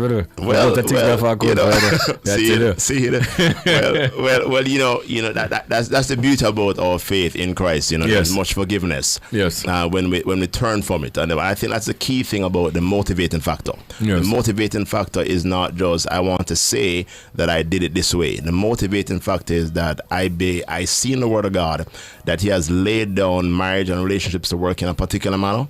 And I trust that God understands the best way for this to work, and the best way for it to work. Sex is a topic that we need to talk about a lot, especially in a forum like this and in church and everywhere. I do think so. There's a lot that happens in sex. Yes. I mean, when we just think about sex, a lot of people just think about the pleasure of sex. But think about what is happening during sex. You know, there's a hormone that is produced in both male and females during sex called oxytocin. Let's look at it from the biological aspect. Let's look at it from that aspect first, the biochemical aspect, and then we'll look at some other, not just the spiritual aspect, but also look at it just in a biochemical manner. Oxytocin is produced both in a female and a male. Now, for years, people thought that oxytocin in a female was only produced when it was time for her to expel the baby from the womb, like when she has the uterine contractions. They thought that oxytocin is produced to help her in the process, called a positive feedback mechanism, to increase the contractions so that the baby can be expelled. That's what they thought for years. That's the only thing oxytocin is good for. And then research science has shown that during sex, oxytocin levels increase. Now, oxytocin makes the girl and the guy desire each other. That's what it does. That's why a breakup is a painful thing. A breakup can be a very painful thing, and it's often a very painful thing because casual sex, you are during sex you are desiring the person you are having sex with. So after that, you still want that person. That's why some people might use a terminology called a soul tie. Feel like I can't get over this person. It's difficult, right? There's a physiological response that's occurring to make the two parties want each other. No, that's God's design. God's design is that the husband should desire his wife and the wife should desire her husband. Now look at this now. You're having sex with everybody. Your bonding is all over the place. Yes. A lot of confusion. A lot of tired of this one. You know, there's a heightened degree of unfaithfulness. Yes. Because good. So even when you look at it from just one plain perspective of how God designed the body, it is not fitting at all to be having desires all over the place for multiple people. But let's look at another aspect of it now. Let's look at the disease aspect of it. Yeah, man. And Jamaica is a country where there are many people walking around with diseases. I mean, one statistical data showed that there was 1 in 4 with something like genital herpes. 1 in 4. That's a high percentage. Good. So if you look at it now from the harm of what is involved in the sexual life, that's the harm of it. You're seeing that you are exposing yourself to physical harm. It's going to take a toll on your pocket.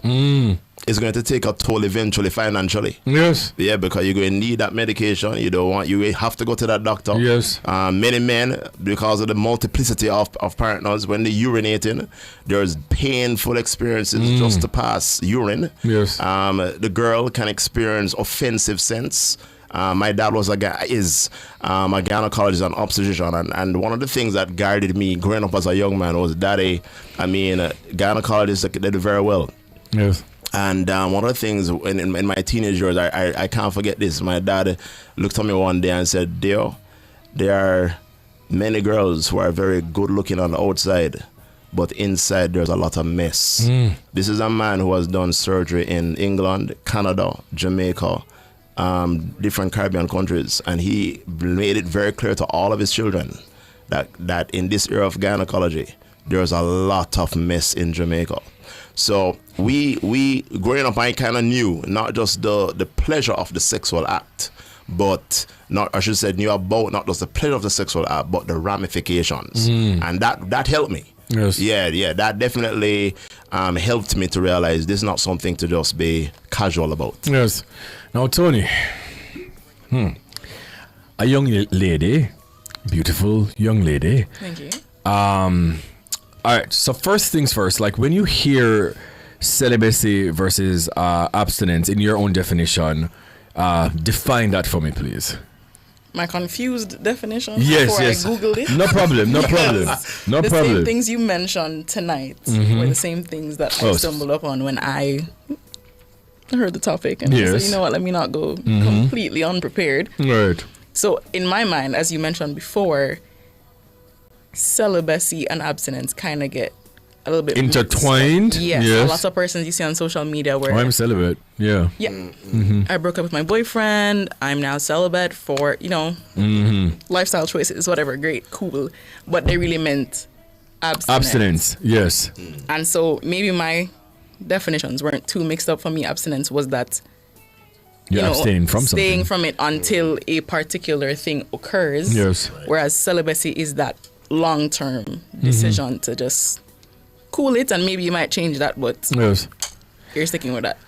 As a Christian and a youth leader, what are some of the misconceptions that you hear from young people about waiting or saving themselves? Because, again, I've been going to church from I was maybe 1. And my walk with God is a pretty unique one, I would always say. And I was once a youth leader, and I was once, that guy in church, but, I got wayward. But I think it was when you would say that you're waiting on marriage, or when, you would, back then, when you would look on a couple who are not, based on your knowledge, indulging in sexual activities and then wait for marriage, you would kind of, look at them at like, oh wow, because it is pretty hard. Not only that you're abstaining, but you're abstaining when you're in a relationship. So I don't really know about but the young people are saying. So you can perhaps tell me, what are people saying now about saving themselves or just waiting? I think you touched on it, a couple of things very well, actually. I think, and it was mentioned earlier in the discussion with Amanda, that there's not much vulnerability. So you mentioned just now that you have couples that, based on your knowledge, are not. And that is not to say go around and scrutinize and watch them decide to see who might be a little bit closer when they get home or not. But there are couples that have a hard time as well. It's just that they don't speak about it with anyone else. So often I think the perception is that you're missing out. You got to do it now because, boy, you don't know what you're missing. It's amazing. And I'm sure it is. But as we mentioned earlier, it might be better to wait. It might be even better if you save it for that particular moment. So we have that kind of FOMO, the fear of missing out. And especially when you live in such a secular society, we've increasingly become less Christian over time. And that's not throwing jabs or shade at anybody else, but it's just the reality. So our perceptions of a lot of things have become a little bit skewed. So when you're on a university campus, for example, I studied in Barbados. I was away from home, living on halls, surrounded by a lot of cultures, a lot of people, a lot of ideologies and beliefs. You're surrounded by that all day, every day, and you think to yourself, well, everybody on my floor is, everybody on my hall is, everybody on my campus is, and it is a topic of discussion. And people can always say, oh, what I see on social media, it doesn't really affect me. I have control over it. And that's true. You do have control over your decisions, what you think. But what you consume also has an effect on you. And if you're surrounded by something continuously for an extended period of time, over time, you may not notice it, but it becomes a part of it, and you start to think to yourself, maybe I need to just, you're not going to hurt nobody. I'm just going to dabble in it a little bit. So it's problematic because I think we have that fear of missing out, and we feel like it's something that we must do. And because it's not something that we discuss in the church as much as we should, I don't think we do. And I don't think, I think maybe it's changing now. Young people are becoming a little bit more vulnerable, especially online.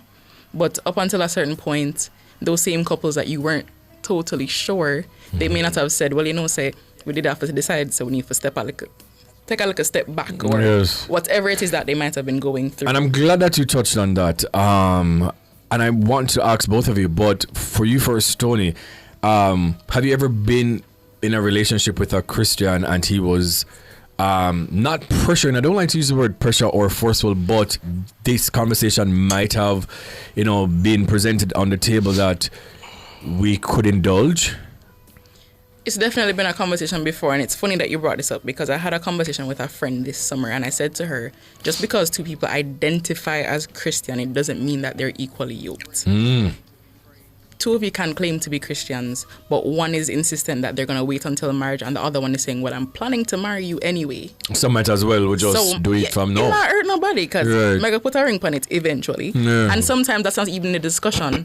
Sometimes it's just, I have urges, and I would like to, I'm going to date you so that we have a label, so it's okay for us to do it. So it has been a discussion, especially for me. And in those instances, you just really have to determine what it is that you want. Mm-hmm. Amanda mentioned it earlier.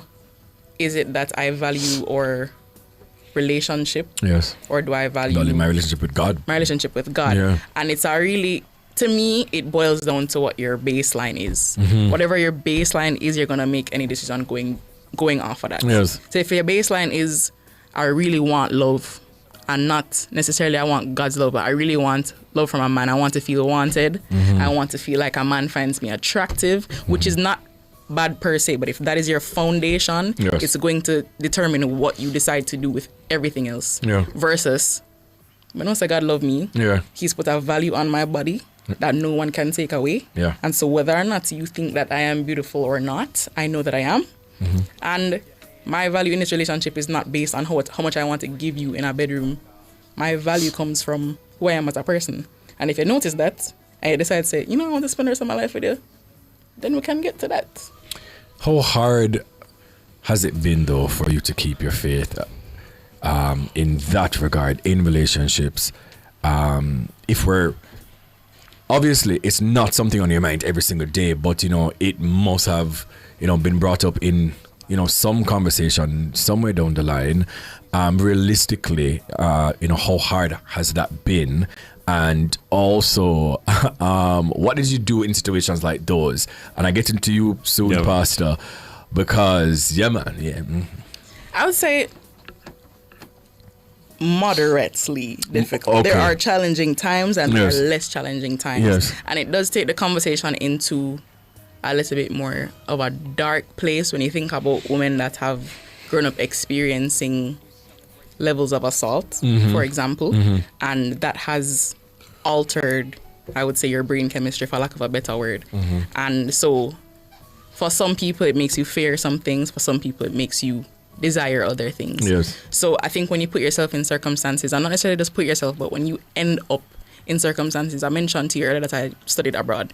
When you live alone, you live on a hall that you go upstairs, it's a guy's room, and you may have a crush on somebody might like you, and you end up in that particular situation. You can end up in a situation or in a position that you should not be in. So in that sort of sense, it can and it will be difficult. But in another sense, the Bible tells you, flee from it. Flee, run. It's not a conversation. Yeah. And don't get me wrong either. Nobody's perfect. So sometimes you do wind up in that situation and maybe they didn't bargain for it. You didn't, and I like say, you write down a 10-step plan of how you can end up in a Jason room so that it can go down. Yes. But things happen and you might end up there. But in that moment, you think to yourself, should I be here? Do I want to be here? Do I want to stay here? Yes. And you have to decide, say, pack up and go. I want to throw it to you, Pastor. We have about a minute and a half before we go to the break. So I want us to touch on that, what Tony was saying, because again, we hear it being preached in the church about save yourself from sex before marriage, but we do have a lot of couples in the church, young people as couples in the church.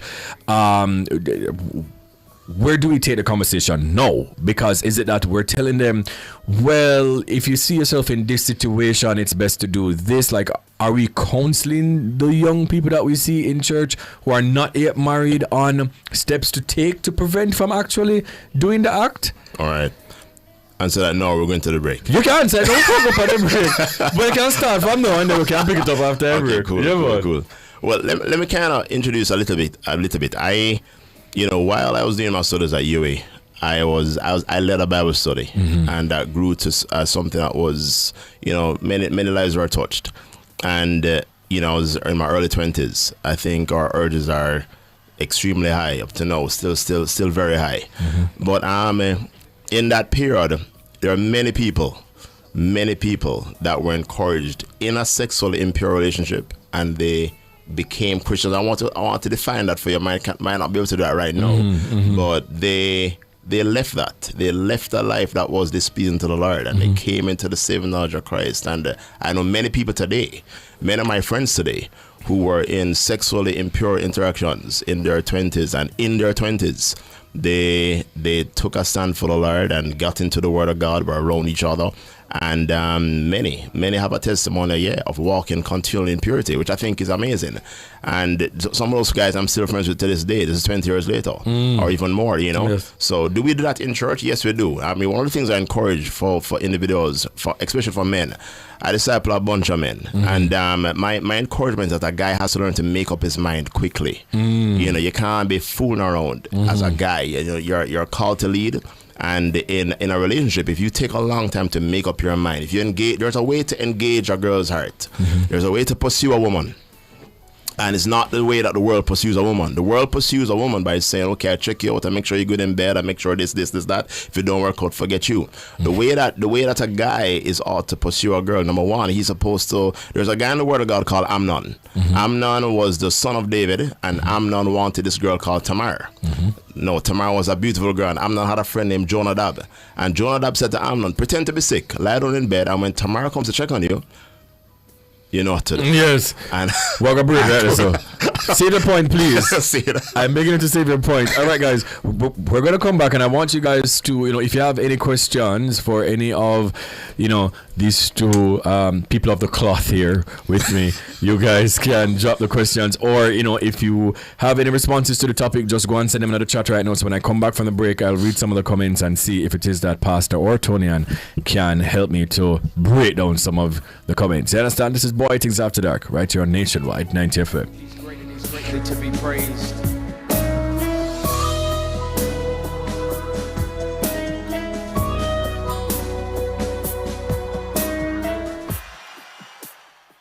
Since 1995, we've been your go-to source for everything related to billiards, amusement machines, and electronics. With locations at 1A Lindsay Terrace, Kingston 10, and the Village Plaza, Big Bridge, Savannah, Lamar, we offer top-quality pool table parts and accessories, cutting-edge gaming machines, and more. We also specialize in assembly, sales, and service of amusement machines. We provide unmatched customer service, expert solutions, and products tailored to your needs. Who are we? We are Eclipse Enterprise. Telephone 876-960-3891. Do you have a consumer-related issue? Want to learn more about matters concerning you as a consumer? Well, keep it locked to Nationwide 90 FM for the Consumer Hour with me, Nora Gay Banton. Weekdays from 9 to 10 a.m. For all your consumer-centric matters, stay tuned to the Consumer Hour on Nationwide 90 FM, a revolution in media.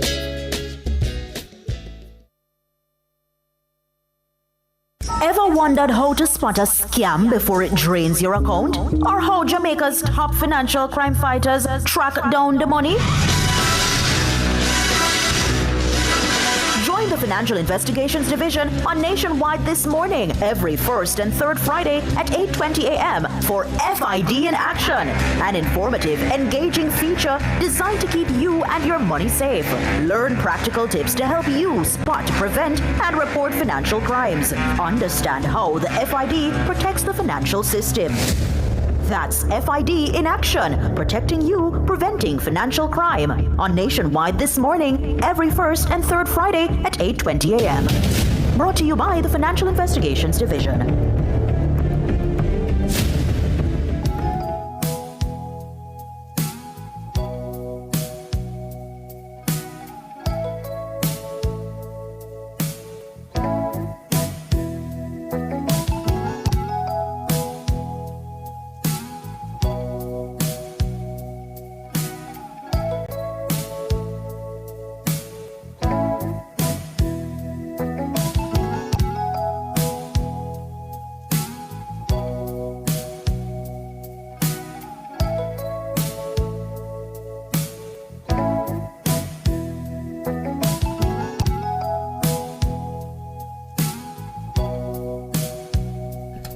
All right. Welcome back to Bwoyatingz After Dark. We're talking about abstinence versus celibacy.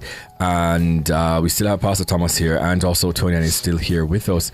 Let me see. I see a comment by Little Miss Thrill Seeker who says, I think a relationship can survive long-term celibacy on one or two instances. If the couple is innocent and have never indulged in any form of sexual acts and maintaining purity is the ultimate goal, they can make it work. The second one is with God at the forefront directing the relationship. If both parties are equally yoked, you touched on that earlier, Tony, and make the vow together to stay celibate and hold each other accountable and stay grounded, then relationship can work, but they have to be on the same page. I saw a question here on my TikTok by Kimberly, and she was saying, I have a question for women whose biological clock is running out. How are you to deal with that? Any of you can take that question. So she's saying women who are abstinent, I think that bottle is a problem, Pastor. Can you just take it off the... Sure. I think it's blocking the camera. All right. Yeah. So I think she's saying for women who perhaps are virgins and they have not found their husband and they would aspire to have children, what do you say in that instance? Any one of you guys can take it, Pastor. If you wish, you can go ahead. All right, Hebrews 13 verse 4, it says marriage should be honored by all, and the marriage bed kept pure, for God will judge the adulterer and all the sexually immoral. I think that foundation stands, the context that God has us in. Our life is not, again, we come down to what is life about. If the person is the Epicurean and he says, okay, it's all about what I want, it's all about what I think is pleasing for me, then I'll just do whatever I want, regardless of God's design. God wants that child. One of the things that we face in Jamaica is that many children are born in a context where there's no mommy and daddy, no loving parents. Yes. And we don't want to be in any way advancing that particular. We should be trying to put a stop on that. We should be trying to encourage as many people to the child's best chance of developing is going to be mommy and daddy married, mommy and daddy loving each other. That's the best atmosphere for a child.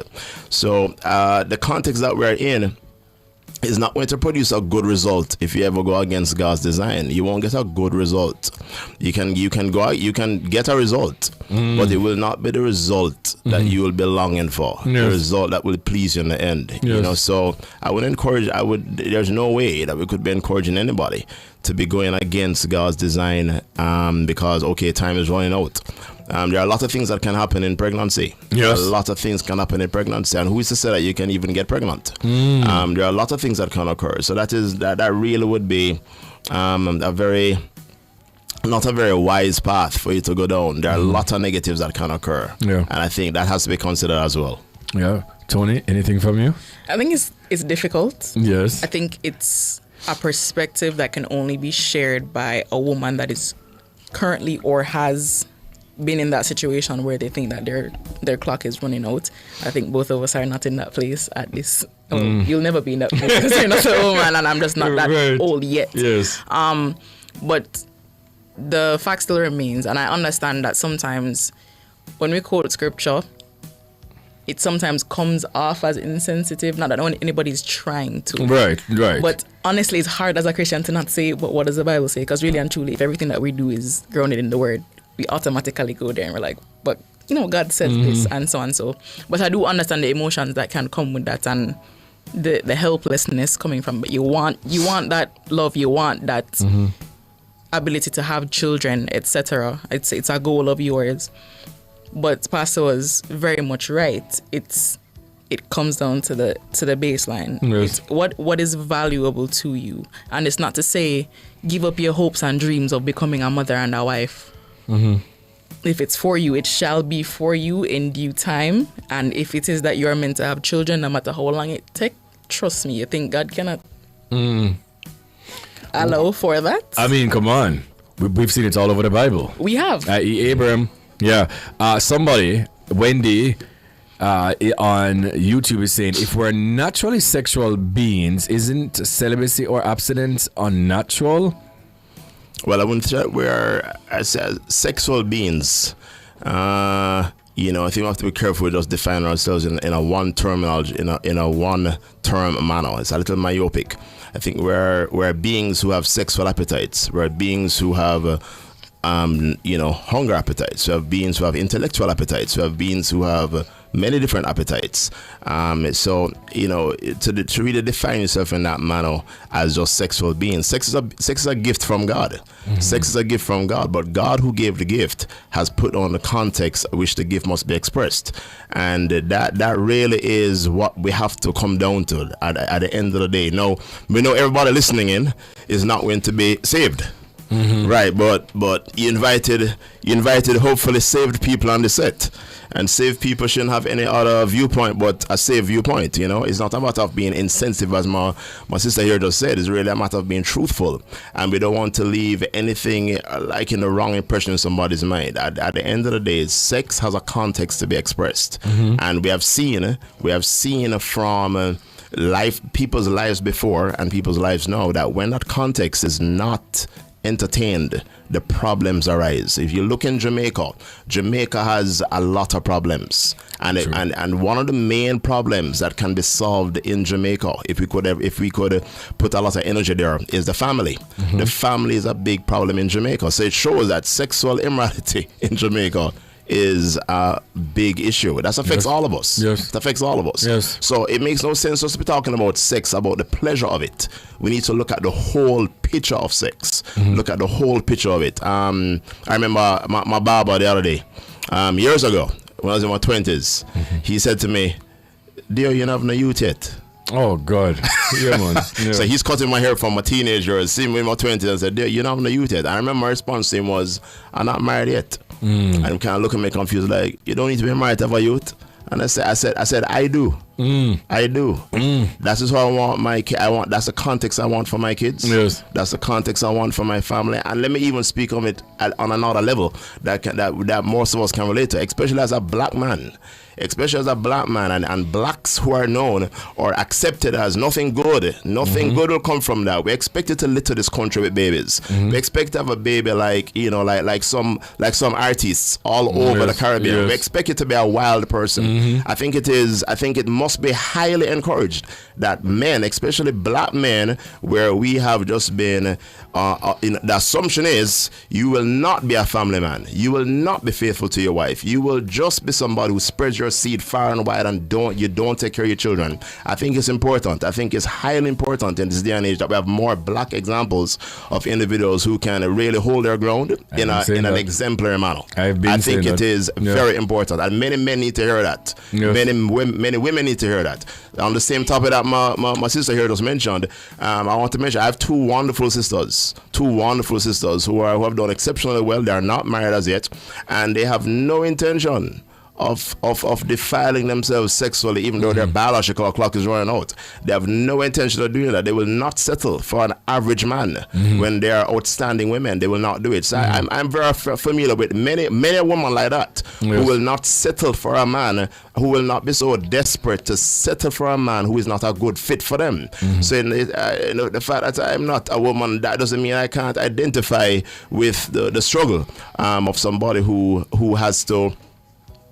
I wanted a family, and the only way I can have that family I saw as really having a wife, and there was no settling in my mind to get it. Yes. If she didn't come the way that I thought was appropriate, then there'd be no wife for me. Yes. So I think that conviction needs to be there. That's a conviction that needs to be there, that life is not about settling. Another thing is that we have good examples of people who were in those settings. Joseph, for example, in Genesis, and I'm not just throwing on the Word of God. The Word of God really is my life. I have nothing else to talk on. That isn't really sensible to me.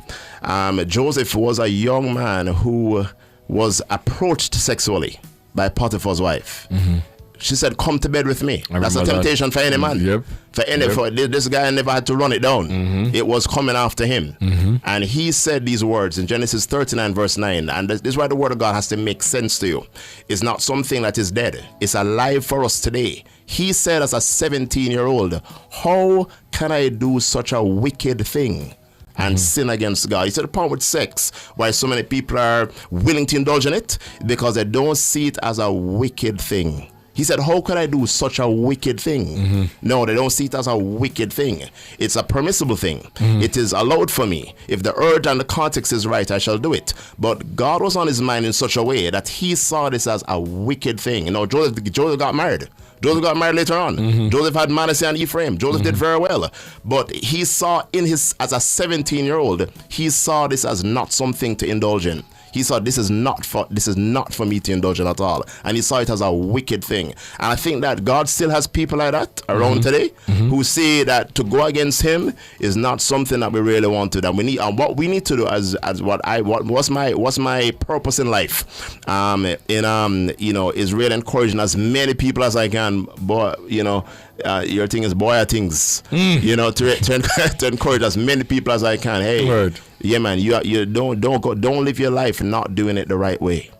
Don't live your life not doing it the right way. God will help us to do it the right way. And I think that is why we need more examples of people who even say, hey, I did it that way. I'm not speaking as somebody who doesn't know how to be tempted sexually. I know what it means to be tempted sexually. I know what it means to be pushed down on a bed and a girl coming on top. I know all I was that about means. to ask you that just now, Pastor, because should the church, and I think I kind of asked a variation of this question, so I'm going to just throw this out to both of you. Should pastors and church leaders be very open about their own struggles with abstinence and celibacy to kind of guide the youth? Because sometimes it just seems like it's a leader talking to us, them not really know the struggles. I'm not say I forgot on every detail. Cranny and every detail, but let us know that it is not easy, because sometimes it's presented to us like it is easy. So when you as a young youth know, I see all these temptations, you're getting all these invitations, and you're just thinking to yourself, well, something must be wrong with me, because when my pastor just said to me, say, well, you guys can abstain because I abstained because I waited until I was 50 before I had sex. And then you know, as a little quote unquote wayward youth in the church, again, it's just not realistic. The messages that are, being sent, from the leaders, it just doesn't seem realistic. Tell us about the times that you were also tempted. Like, tell us about the times when, hey, I was in relationships before I met my wife. Right. And to be honest with you, it got so close that I literally had to go home and kneel on my knees and pray and bawl to God, say, Father God, take away this spirit from me, right? Like, I don't want to be a man of the flesh. So I think that is where, sometimes there's a disparity or a disconnection. Just the delivery of the message, it just kind of seemed like, well, but I will start this at pastor school. Right. Yes, and I'm supposed to say this and I'm going to say that, and it's just not realistic for a lot of the youths, unfortunately. Seeing, and I hope that's not the case in the majority of assembly. The church I grew up in, that wasn't the case. The church that I pastor, that's not the case. I have wonderful young men that I disciple, and they would not be here if that was the case. It's not a show. It's the reality of the walk is one that we definitely have to break down. I agree with you, the reality of what you went through, the temptations you faced, but I think we also need to realize that we have to do something else as well. While we want to show the reality of the walk, we want examples of who walked the walk. I think that's the major problem. It's not just the reality of the walk, but have you walked the walk that you're talking about? And so I'm happy here saying that when, in my 20s, teenage years coming up here, that it's important to not just say you should, but I'm speaking of somebody who, thank God, he has helped me to do. It's not so that gives more authority to how he can help somebody along this journey. We've been there, we've been tempted, we've gone through these steps, and at the same time, there's an honoring God along the way, which is possible. So we need to emphasize that part as well. The possibility not just of the struggle, but the possibility of the success, the possibility of, hey, there does not have to be a failure here. And I think we need to emphasize that. And that's why I say don't just look on one of the ways to do it is not just to look at the pleasure of the act. Keep looking at the whole act. The whole act is important. Yes. There must be a deterrent. Yes. And for me, one of the deterrents was what can occur in the act.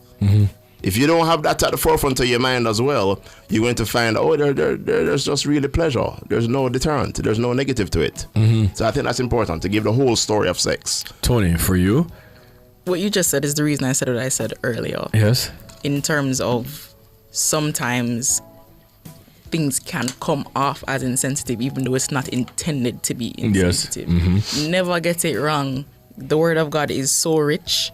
It is so helpful. And if you allow God to transform your mind, transform the way you think, transform your heart, it will warp the way you used to look at things. Yes. Though I can understand, because I was once there, and sometimes I still am, depending on the content of a word or whatever it is, depending on where it's coming from, that sometimes it feels there's like a little bit of a detachment. Great, the Bible says this, and I know it's supposed to be like this, but let's get serious, because it's not just the words that are right there. Sometimes you need a little bit more than that, and I think that's where the vulnerability comes in. And no, I don't necessarily believe that the pastor needs to lay out the scroll of his life and his youth to say, well, on January 2nd, 1992, I was in this.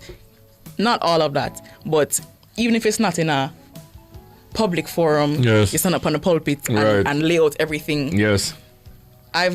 My church has always had mentor-mentee programs. Love that. Where you have an older person in the church having a younger, both male and men and women, boys and girls in the church, to talk to each other, to get vulnerable on that sort of level, to say, I was once where you were, and I understand that. Trust me, I have to fight it off. But here's what I did. Here's how the Word of God helped me in this particular way. I don't think that it's too common. I think it needs to be done a lot more. Same. I think we need to, even as young people, talking to each other. Because sometimes as a young person, you feel like, say, you won. When you go to church, everybody look nice. Everybody's put together. You're in your youth group. Everybody's answering questions in Bible study. Everyone seems like them all right, and you think to yourself, I me want to fight? Like when we leave church today, me alone struggle. But it's not the case. We just don't talk to each other in the way that we should. Yes. I've had friends that the Lord has blessed me with, that have had similar experiences to me, and so speaking to them in that way and on that level has assisted me in my own walk with God. And I feel like those conversations are necessary. Scripture is so good, but Jesus himself didn't just preach on the mount and call it a day. He interacted with people. He got down and dirty. Got very relatable. We never saw a lot of those conversations in the Bible, but we know that he sat with the thieves. He sat with adulterers. I don't know what he spoke to them about, but clearly they were comfortable enough to stay. Yes. So and to change. And to change. Not just they stayed around him, they stayed in his company, and they changed the way they lived. Not everybody did, but that's just how life is. But those conversations, in addition to the words that we're sharing to people, I feel like are crucial in coming together to have someone say that it's not a lonely walk, it doesn't have to be a lonely walk, and that God is a God that cares. And Jesus understands as well. I want to ask you a follow-up question to that, because there are a lot of young Christians also who would kind of, be asking themselves, is practicing abstinence really about my relationship with God, or is it just about control and shame and image in the church? They kind of do battle that sometimes. What would you say to them?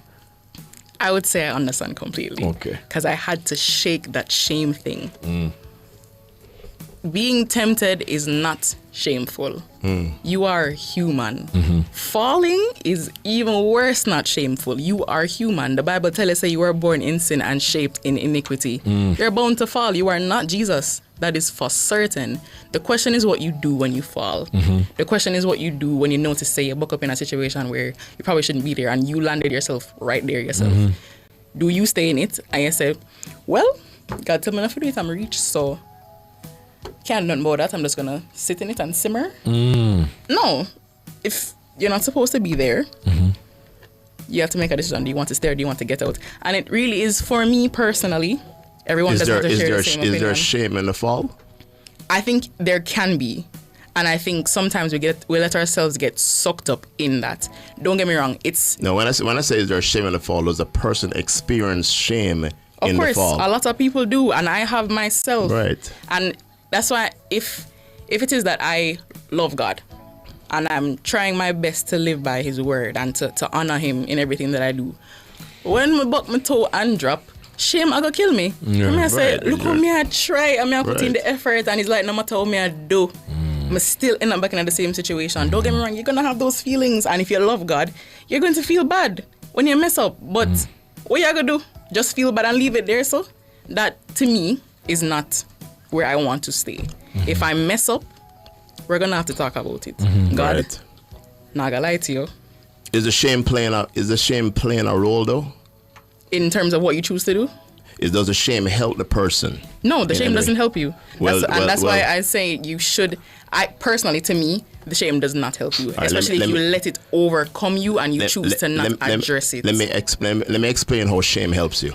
Okay. In Romans it says, "What benefit did you reap at that time from those things you are now ashamed of?" Those are Christians. What benefit did you reap at that time from those things you are now ashamed of? The shame that you have about it is what helps you. I don't want to repeat that. I can identify with what I felt when I failed, and that helps me to say, I don't want to go back in. I don't want to feel like that again. I don't want to feel that again. So I don't want to. Right. Exactly. So But is that what we classify as shame? Because a lot of the time it's not about what we classify as shame. Shame, every one of us in this room has experienced shame. Of course. Yeah. And shame, it plays a positive role in making me say that caused that shame, I don't want to go back there. It plays a good role. And that's exactly why I said the shame that we feel, it becomes problematic when we decide that we're just going to be consumed by the shame and leave it man, there. nobody's saying to be consumed by it, but we need to admit that. We need to understand that shame plays a good role. Not in the way we utilize it. And that's why maybe it came out a little bit skewed, but that's what I mean, in the sense that we feel bad about it. Fine. Feel bad about it. You hurt God. He's grieved and you by when yourself. you do things. Exactly. Right. So yeah, you feel bad, great. Right. But what do you do with it? You just mentioned that it literally said. That's what I'm saying to you. That the fact that I felt bad when a person gets an F in school, they feel bad. I don't like that. They should. Right. Good. Most of us. Good. But that feel bad makes the person say, I'm not going to put myself in a position to get an F again. It makes some of us do that. It makes a lot of us do it. And then that is why I said that you need to know what you're doing with the shame, because don't just sit I there agree in with the that, shame but and don't then knock. be depressed by it. What I don't need to do. What I don't it. need to do is knock the role that these things are playing. There's a reason that God designed you in a way that when you do something wrong, you're not happy about it. Good.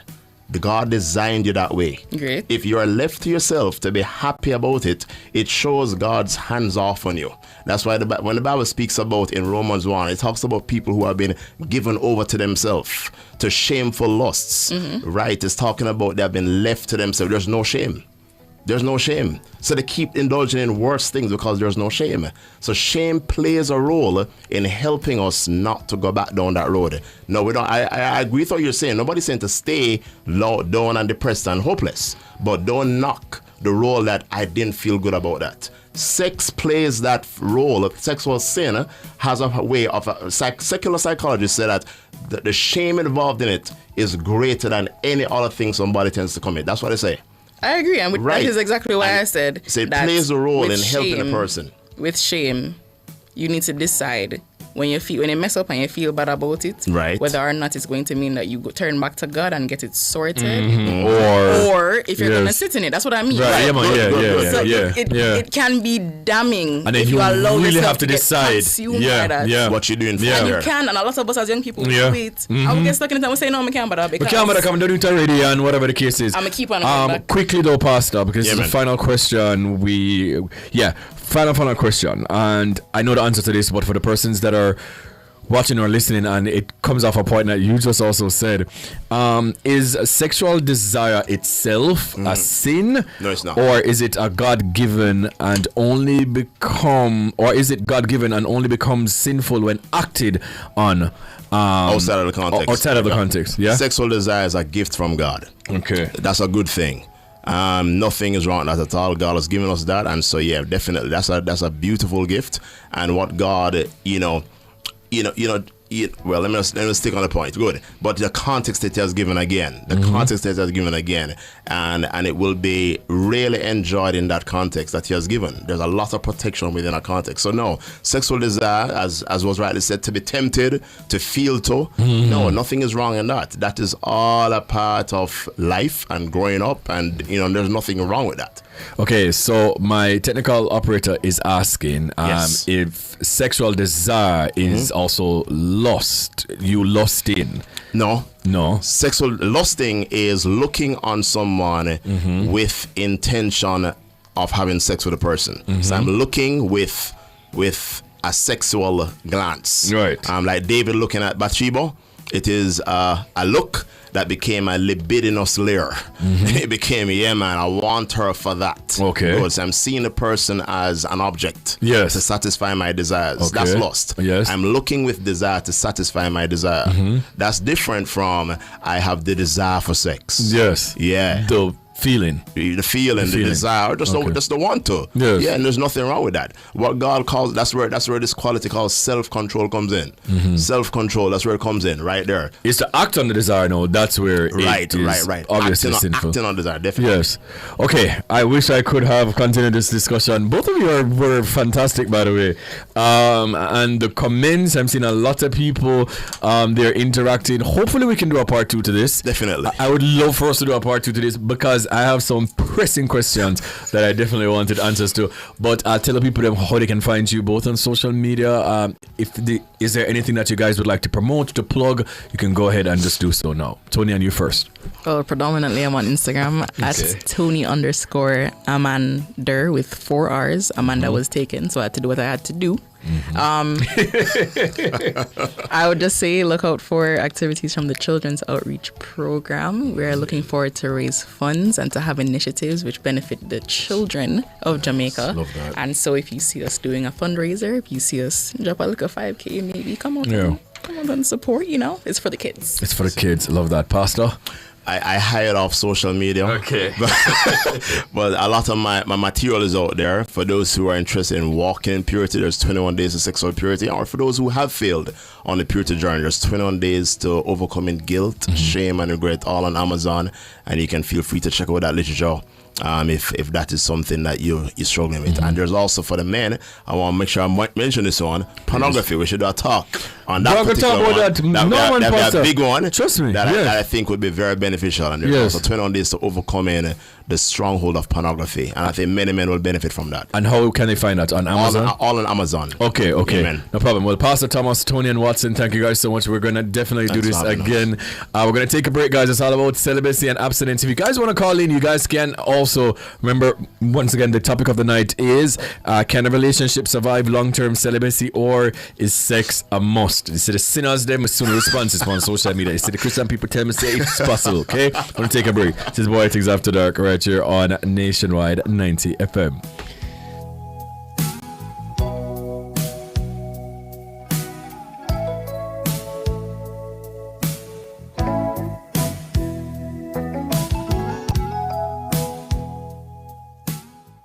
Creative Building Finishes is celebrating 25 years of transforming Jamaican spaces. And we're saying thank you in a big way. Enjoy up to 25% off select items all year long, from bold tiles to breathtaking bathrooms and kitchens. Discover everything you need to create your dream space. Visit us at 5 Red Hills Road or online at creativebuildingfinishes.com. Creative Building Finishes. Your beautiful finish begins here. Need reliable security for your business? Dual Protective Security is the perfect choice, providing round-the-clock security solutions and customer support. Our security experts will work with you to create customized solutions that fit your needs and budget. Contact us today and enjoy the peace of mind you deserve with their unbeatable security services. Dual Protective Security.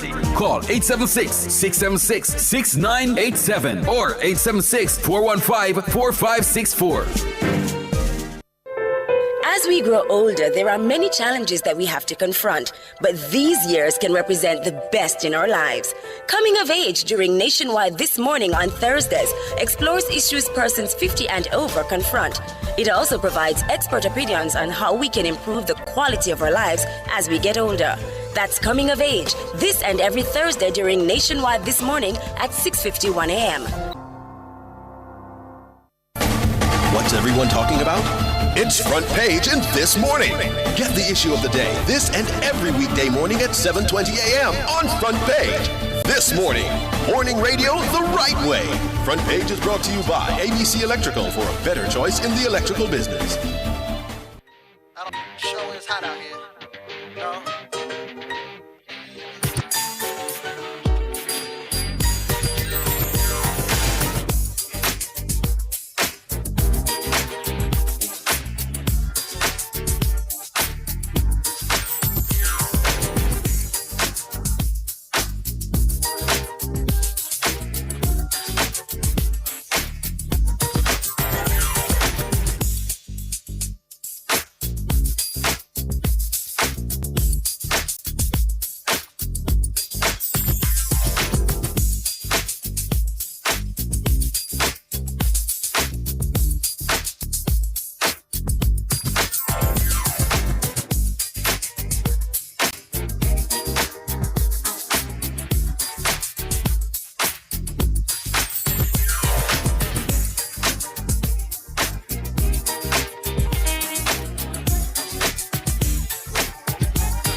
right.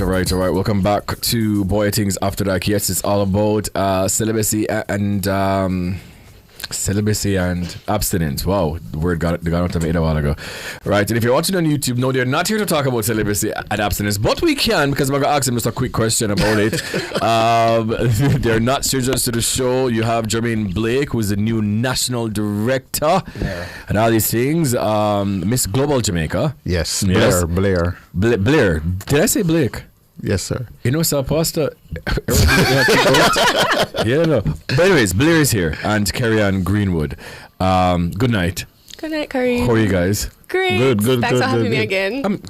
Again. Come on. Yeah. We're not there. Yeah. We're there. Firstly, congratulations. Thank you. What is this title? Explain to us this title, Jermaine. What is this national director? What is happening here? All right. So, I am the franchise holder for Miss Global Jamaica.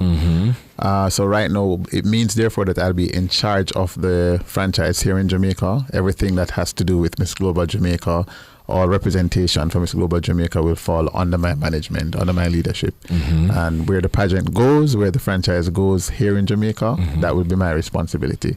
Okay. And ma'am, how are you? I am awesome, Curry. What's been new since the last time I saw you? I felt like there are some things that you should have done in between the last time that we spoke.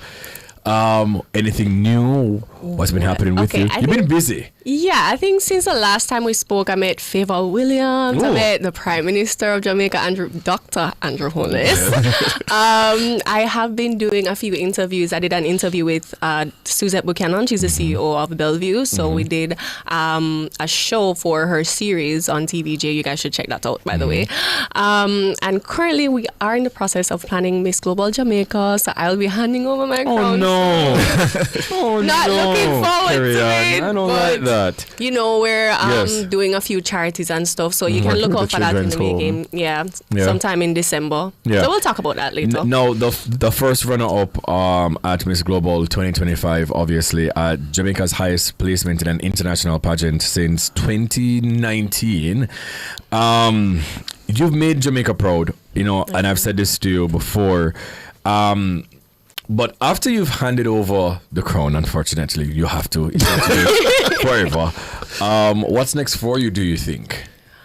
Well, right now, I'm focused on school. This is my last year of school. Nice. Yes, so I'll earn my bachelor's in international relations. I'm minor in criminology as well. So I'll be looking to go that route. So I'll be delving into government and politics. Nice. Yeah. Right? Big things, man. Big things. Now, Jermaine. Pretty and bright. Right, pretty and bright. Love that. Miss Global Jamaica, obviously, every year there is a pageant. Right. So, when's the next one, and how can women get involved or apply for the next cycle? Okay, so we are hoping to start the next cycle November 1. Which is next month. Applications will be open this week. We're imploring young women to go on our page, Official Miss Global Jamaica. That's Official Miss Global Jamaica on Instagram. The link will be in the bio for application, and we are going to be posting a flyer that gives details relating to the application process. We are also going to be going to Montego Bay for casting. We're going to Manchester for casting. Oh, and nice. I love casting here in Kingston as well. Nice. Right. So we're doing 3 separate castings in this month. We also will be doing some interviews across Jamaica as well, just to ensure that persons understand what's going to be happening and how they can be a part of the program this year. With your new leadership, what do you envision for this new era of Miss Global Jamaica? Well, as you may know, Miss Universe Jamaica East still falls under my purview. I'm still responsible for that. I've seen where the leadership and the with my team, I have a great team, by the way, and I must big them up. My team, if you're listening, big up on yourself. I really appreciate and respect you guys. With the team that I have, we've led Miss Universe Jamaica East to being one of the biggest pageants in Jamaica, right? As much as it's a regional pageant, it's bigger than, it's well respected. Now with this responsibility, with this mandate, with this title, now I have free reign. So there are some things that I'd love to be able to do to bring respect to pageantry in a different kind of way. Yes. As it is right now, persons see our ladies as just a beauty queen, but as you know, Kerry's not just a pretty girl. She's also brilliant. Yes. She's doing stuff with children's homes and mental health and all of that stuff. We want to use Miss Global Jamaica to expand the horizon of these women, to help them get into spaces that will be meaningfully impacting Jamaica, that will also be bringing some real meaningful work to charity, and to help our country to appreciate that these women have the opportunity and the capacity to give back in a real way. Yeah, that's what we want to do. Yeah. We also want to make this the biggest pageant in the Caribbean. Love that. Right? Absolutely love that. And get some Wally placements and some wins and stuff, so people can say, oh, Jamaica win some things now, you know? Yeah. It's been a while. Yes, it has been a while. But carry on. Now, with this journey, and we would have spoken about, what does this pageant mean to you, and all of that. How has working with Jermaine and his team inspired this new journey of yours? Oh, it's been wonderful. Yes. Jermaine is not just my manager, but he is my dad. He is my confidant. He's the person that drives me a lot. If I need that 5%, I can call Jermaine for anything. He makes my reign so easy. Nice. It's good to have or find genuine people who are willing to push you towards that goal or that, thing that you have in the back of your mind that you've always wanted to do. I can say that I have a really good team. My PR manager, Gio. I stress out Gio all the time, but, I'm just so happy to have him behind me 100%. Yeah, nice. And what advice would you give to the next young woman thinking about entering Miss Global Jamaica? She might be watching or listening right now, should I really enter? What advice would you give to her? I would say go for it, but have a vision. So at the end of the pageant, a lot of times women end up not seeing beyond the crown. And I think that's something that you should focus on, seeing beyond that, looking at gaining a new experience, gaining a different trait, learning about different things, because it is an experience where you learn a lot about yourself and be open to being vulnerable and finding out who you are on the inside. It is an impeccable journey. I've learned a lot myself. So I really want them to go in with an open mindset and just be open to learning a lot more. It's so nice. So nice. And Jermaine, what will set, and you've said it kind of in the answer before, but what would set Miss Global Jamaica apart from the other pageants? All right. I'm a feminist. Everybody know that. Make it clear. I'm big on the empowerment of our young women. And Karim, you see, when you get in contact with women who are traditionally beautiful, or by the Western standard of beauty are the beautiful women, you find that they have experienced so much that the hurt that they have, oftentimes they come to these competitions and they don't go through a process that helps them to heal and find sisterhood and bonding and opportunities to just grow outside of, yes, they may be growing in beauty, they may grow in other work on themselves, as Kerry-Ann said, individually. You don't find that a lot. And so in Miss Global Jamaica, the program that we have in place is to them their true selves. The women, our young ladies, placing very high, start with, right? So take some real work. But we want to be able to do that. So these are some of the things that we want to do. Also, as it regards charity, when the woman gets the crown, it doesn't stop there. As Kerry said, the crown is just a platform for you to be able to do what you really want to do, to give back, to help. Right now, Kerry is working with a children's home, SOS Children's Home and Wortley Park Children's Home, right? Mental health is something that she's advocating about as well, as she said earlier. So she didn't just sit down and, just wait for and just say, okay, the crown up on my head, my good. She's been going out and doing stuff. So these are some of the things that we want to push, that we want to encourage, that our queens actually do some work. They use the pageant itself. Remind them again about the date for application is November 1. No. The competition will start November beginning 1. November 1, right? Application this will start week. this week. Will be open this week. Tomorrow or Friday. So I think it's going to be Friday. Friday, okay. Right. So application will be open on Friday, and we are going to be putting out that flyer as well as the link will be in our bio as of Friday with the application form. So you can look out for that. So all the details and everything will be on the socials. Where Definitely. can they go? At official Miss Global Jamaica on Instagram. Yes, and Carrie Ann, can you also tell them where they can follow you for all the updates about your charity and everything that you're doing? As it relates to my charity, you can follow me at Carrie Ann Amanda as well as official Miss Global Jamaica. I am at Carrie Ann Amanda on all platforms: Twitter, Instagram, YouTube, everywhere. All right, and before you guys go, just quickly, because we're coming to the end of the show, but just quickly, I have to ask you though, can a relationship survive long-term celibacy? Can a relationship, right?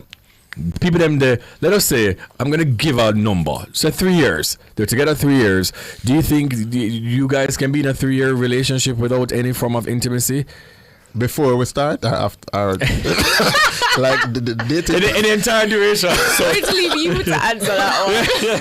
So for the entire relationship, Jermaine, from the dating to the decides, okay, we're going to be exclusively dating or whatever, committed.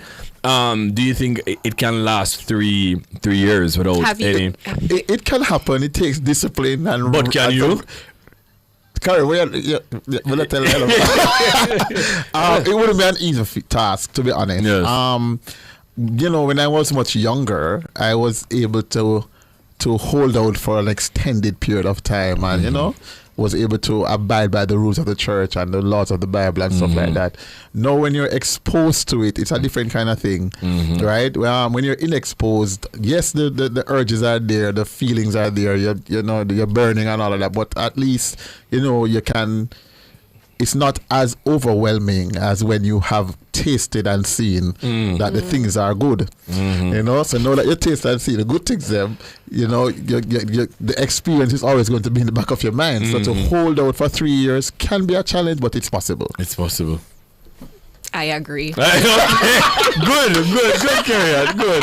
Listen, thank you guys so much for being here. We're going to just take a quick break, and then I'm going to come back and read some of your comments. I think we have like 10 minutes left for the show anyways. Jermaine Blair, Carrie Ann Greenwood, thank you guys always for thank you, Carrie. Passing through all these things. Going to throw things back to DJ Jerome on the ones and twos.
can't hurt my sound dark. But just a live, just a walk. Just like a true if something spark.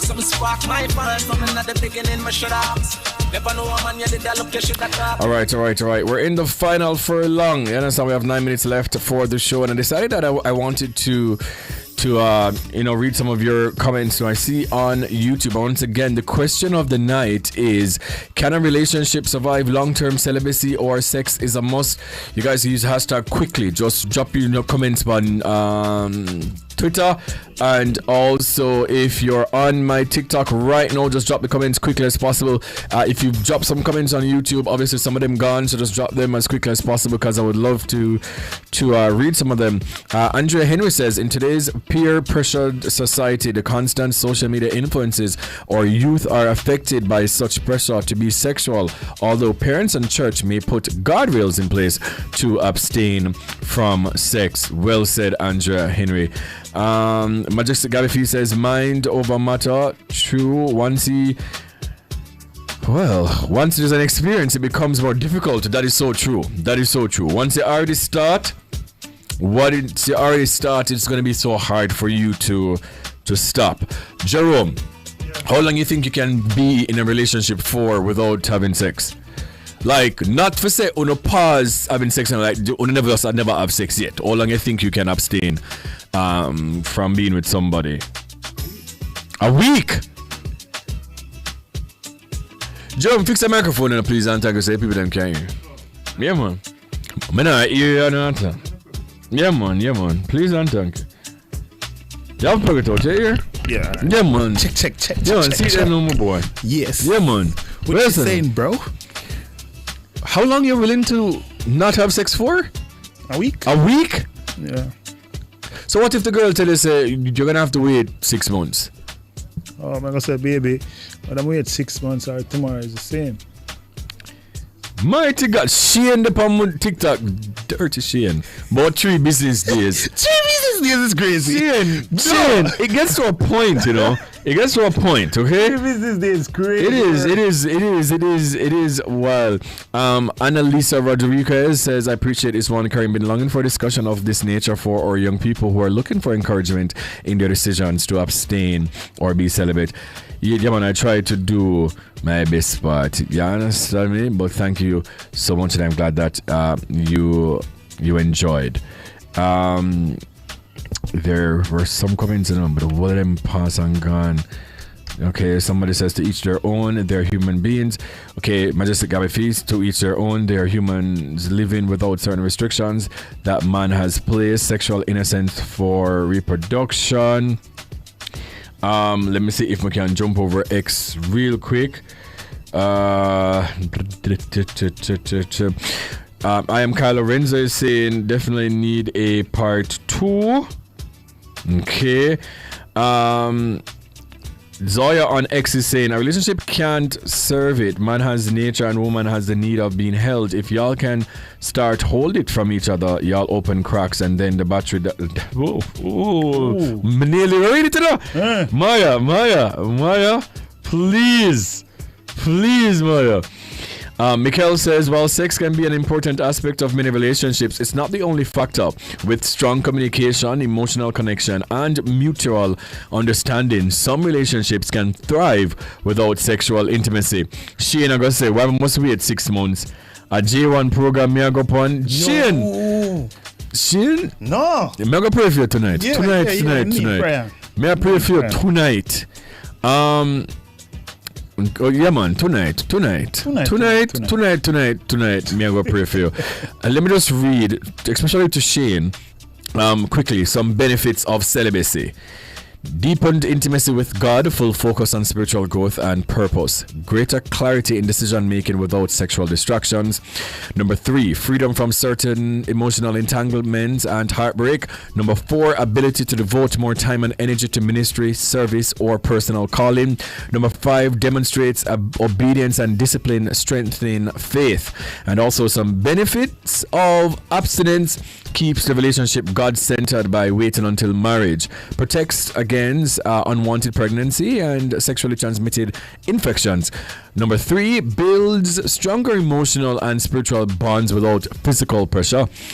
Number 4, creates space for self-discovery and understanding personal values. And the 5th benefit of abstinence is it strengthens self-control and respect between partners. Okay, so if you can't all out, just go on all out. You understand me? Zaya, I cannot read that comment on the radio. Okay, please. So, yeah, impersonified, trust me, we don't pay attention to Shane. People on YouTube say Shane. Claudine, we don't pay attention to Shane. Yeah, Shane is a different case, and Shane need little olive oil and. You understand? And then goes out on them. But anyways, guys, thank you all so much. The person's on my TikTok, the person's on YouTube, the person's on X, person's listening on the radio, on the app, on the website. Pick up on yourself. I appreciate it immensely. Thank you to my team, DJ Jerome. Thank you to my technical operator, Damien. You know who's here right now. 3 minutes. Damien, I'm not gonna even ask that question. No. But now actually, Damon is Damon is a serious man, you know. You understand? And also my 2 producers, Giovanni Lewin and Codian Jackson. Man, big up on yourself. Once again, I appreciate you all. Remember, continue going, continue pushing. There's light at the end of the tunnel. You have a purpose. Any things from Karim Bwoyatingz. Until next week Wednesday, this is Bwoyatingz After Dark right here on Nationwide and 90 FM. We have about 3 more minutes. We're gonna make DJ Jerome go and play, but just big up on yourself. You know, have yourself a fantastic week, and I'll see you guys next week Wednesday.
For the money, cars, and movie stars, and jewels, and all these things I've got, I wonder, hey, would you still want me? Would you still be calling me? Still calling. Take my money.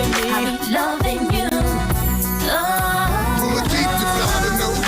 Pimpin' ain't easy, trust me, I know what gangsters in. Go. Together, like chinchilla in bad weather, I'm good, but been better. I ain't saying she a gold digger, but she ain't messing with no broke. Now I ain't saying she a gold digger, but she ain't messing with no broke. Get down, girl, go ahead, get down.